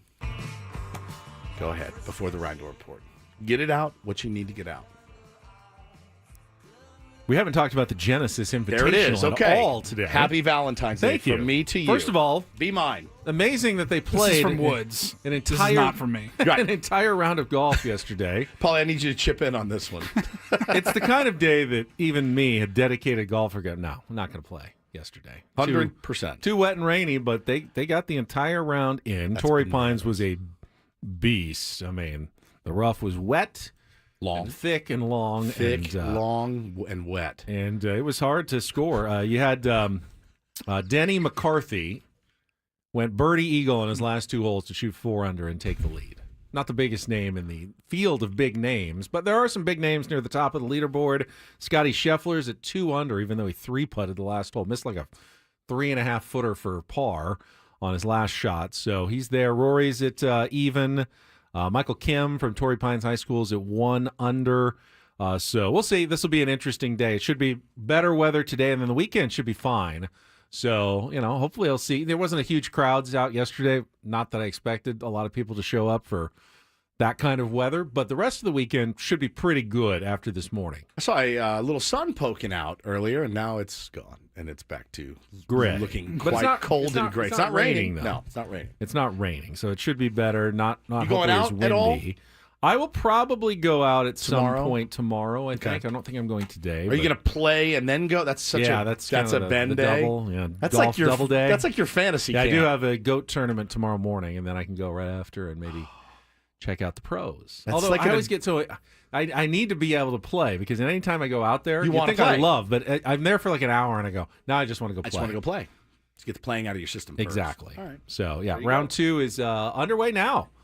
Just started about 10 minutes ago at Torrey Pines of the Genesis Invitational. All right, we will check our final traffic, and then Paulie's got the Reindl Report, final headlines for us before we head for our weekend here on 97.3 The Fan. Get Ross Traffic Center, protecting San Diego after accidents or injury. Here's Kelly Danick. Couple accidents in the North County wrapping up our morning drive. Northbound 5 before Oceanside Boulevard. This crash is partially in the slow lane. Also eastbound 78 before Twin Oaks Valley Road. Crash over the right shoulder, but emergency crews got that slow lane blocked. Most of the rain has moved on. Might still see a scattered shower or two, but what we got in its wake, a lot of potholes around the county. So yeah, they repaired one earlier northbound 15 near the King Freeway, but now looks like one on the Friars Road on-ramp to northbound 15. I'm Kelly Danick with Ben & Woods, San Diego's #1 sports station, 97.3 The Fan. And get things started here with our today's edition of the Reindl Report. Now tuned into the greatest. Welcome to the Reindl Report with Paul Reindl. Hi, Paul. All right. 2 stories from the world of sports that we haven't gotten to yet. We'll start off in Major League Baseball. And 1 story that you didn't know you needed. Are you laughing, biatch? It's the Reindl Report Hey, Paul, how you doing? Okay, how are you? on 97.3 The Fan. Are you ready to bless the mood? I need some help, please. That was good. Can I get a yeah? Oh, yeah. All right. All right. All right. Good Special morning, gentlemen. Valentine's Day edition. Yeah, we'll have a Valentine's Day discussion here in just a few minutes. We will start off. How about the world of sports media? I think one of the sharpest guys on camera right now in sports media is Scott Hansen. I watch NFL Red Zone every week. He does a very, very good job. He's blown up definitely over the last few years. He's been doing a little bit of other things. I think last year during the Paris Olympics, he was hosting Gold Zone, is what NBC or Peacock called it. Guy's really found his niche. He's like, I really just wanted to do Nobody is better. a game. Like I want, but I guess I can do it. But he's pigeonholed himself a little bit. I'm glad you mentioned a game because he may be hosting a game here soon. So I guess he's in negotiations still with NFL Network, and those negotiations have stalled. And according to Front Office Sports, Scott Hansen is in talks with NBC, leaving NFL Network potentially for a permanent role with NBC. They want him to return to the Gold Zone, be their primary, primetime host during the 2026 Winter Olympics, possibly even the 2028 Summer Olympics in LA. And There's talk that he may even become the next voice of Sunday Night Football. Wow. I mean, Al can't do it. Well, no, Al doesn't. He does Thursday. Tirico. He does Thursday. Tirico is not. It's Mike Tirico and Chris retirement Collins. age, but- Mike Tirico's just not good. Is the thing. Well, that's harsh. He's all right. You're not totally wrong. Better than Chris You're not totally wrong. I guess he's better than Chris Collinsworth, but the two of them together are just—it's not a It's great tough combo. scene. Yeah. I mean, he needs to do. He can't just work 2 weeks every 2 years. I mean, that's a great job if you can get it. Yeah. I do Olympic coverage. What do you do in between? Nothing. They just pay me. Right. So, Sit on my ass. Yeah. Play golf. Get ready for the next Olympics. get ready for the next Yeah, Olympics. How much you can do there? Who would replace though Scott Hansen on Red Zone? Ben Higgins in the chat. Well, Andrew somebody Siciliano used to do the other one for Direct TV. Yes, he they did had two different Red Yeah, Zones. they had It the was two always different weird. ones. Now they just have the one, I think. But I guess you could go back to Siciliano. I wouldn't mind giving it a shot. You? Red Zone? Red Zone? Yeah. He'd be really good at it. Ben would. He would. Actually. He would Now that I crush think it. about it. The way your brain Yeah, works. you got and- that and beautiful mind thing. Yeah. tossing I the would be different terrible. games. Oh my god. I'd have to Producer in your ear. I'd have to focus for the entire 6 hours though. That would be my worry. You won't be able to watch like golf Sunday Yeah. golf Can't rounds. text on your phone No, all no, throughout. you wouldn't. You really have to be locked in. I have a pretty strong bladder where I could make it through. Yeah, you definitely could. I could do that, I think. Well, maybe I'll throw my hat in the ring. Do it. Good luck.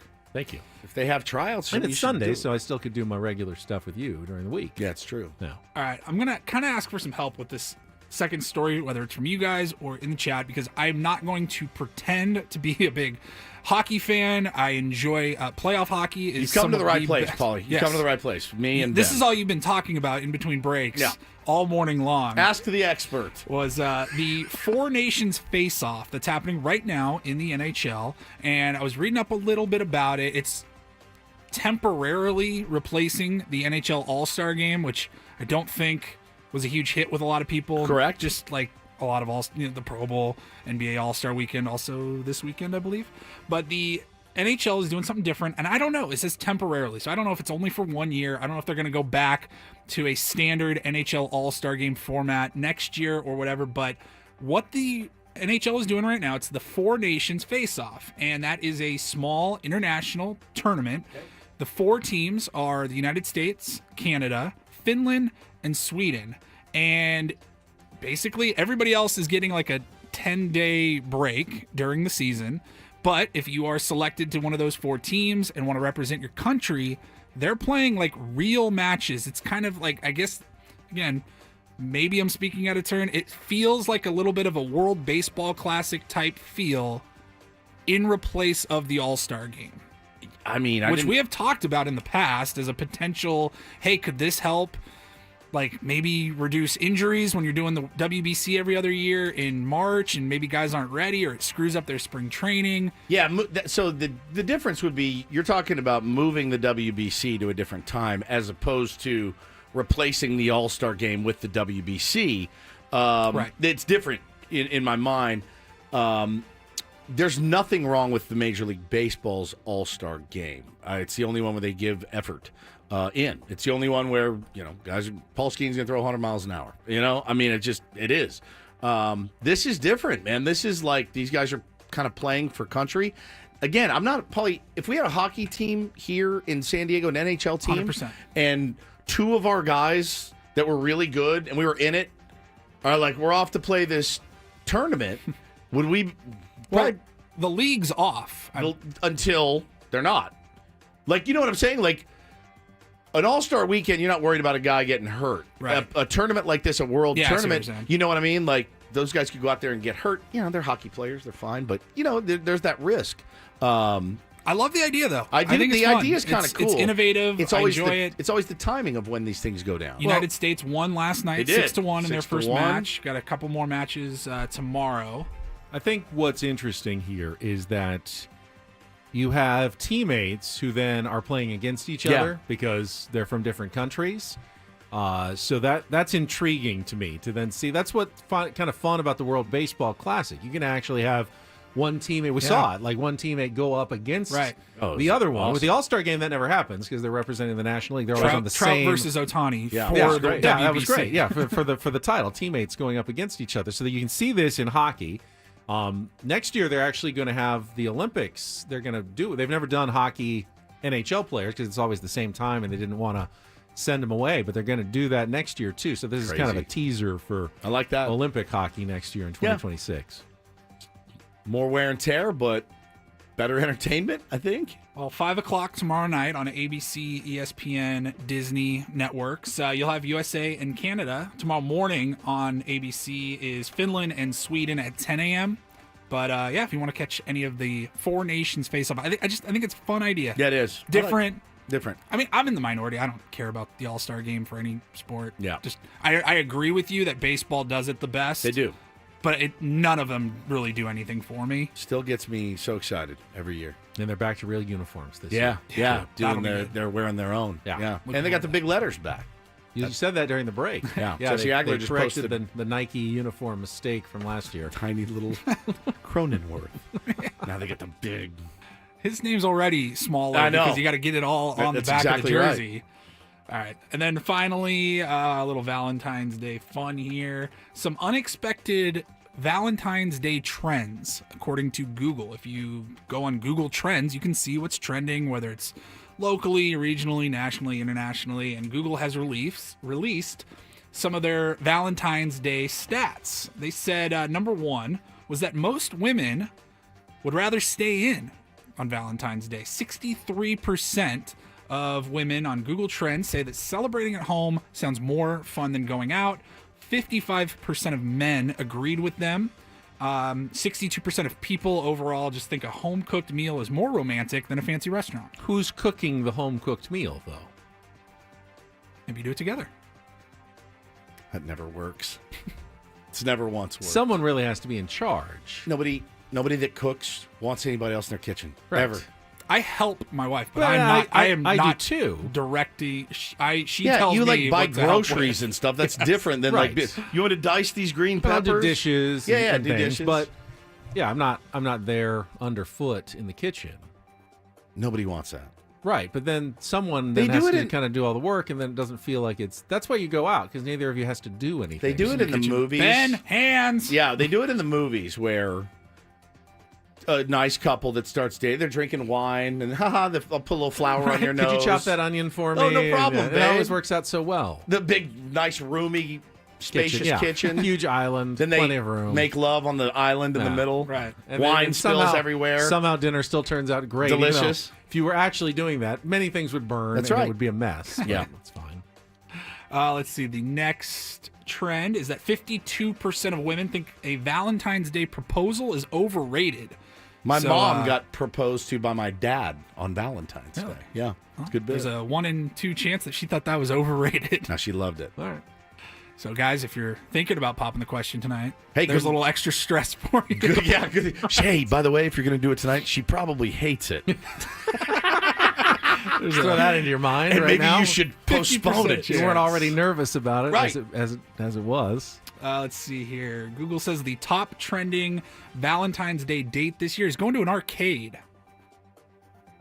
followed by zoos, and then a couple's spa. Ooh. Also something that doesn't really work.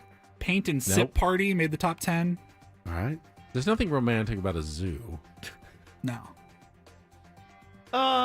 You stroll around, hold go to hold walk. hands. Well- Yeah. Looking at the animals, Smelling the animal. smelling the animals. Arcade was interesting, though. Number one.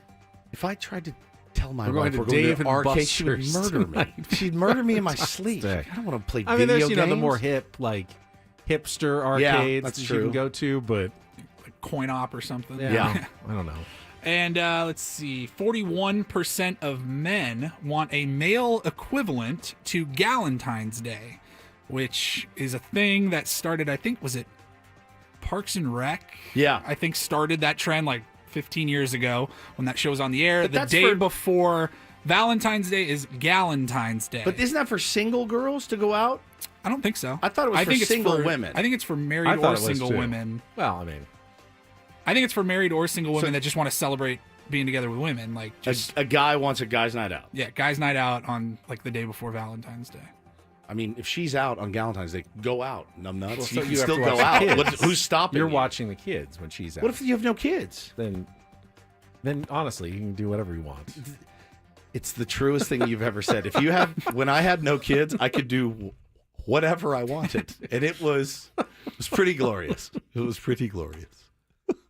I never know whether to be sorry for my married friends who just don't have kids, like Paulie, or envious of them. Oh, you don't have to feel sorry for me, buddy. I go through waves. Yeah. Some days I'm like, man, this is the greatest. Then other days I'm like, somebody take these heathens from me. You like to think that someday they'll be taking care of you when you're older. But I don't want them taking care of me. I don't. I don't Just trust necessarily them. I don't trust them either. to take care of me. I didn't do a good enough job raising you to take care of me later, so that's not going to work out. All right, Annie and Elston are coming up next. They'll have more Padres sound, Jason Hayward, and more from Peoria. Hope everybody has a great weekend, great Valentine's Day, great President's Day.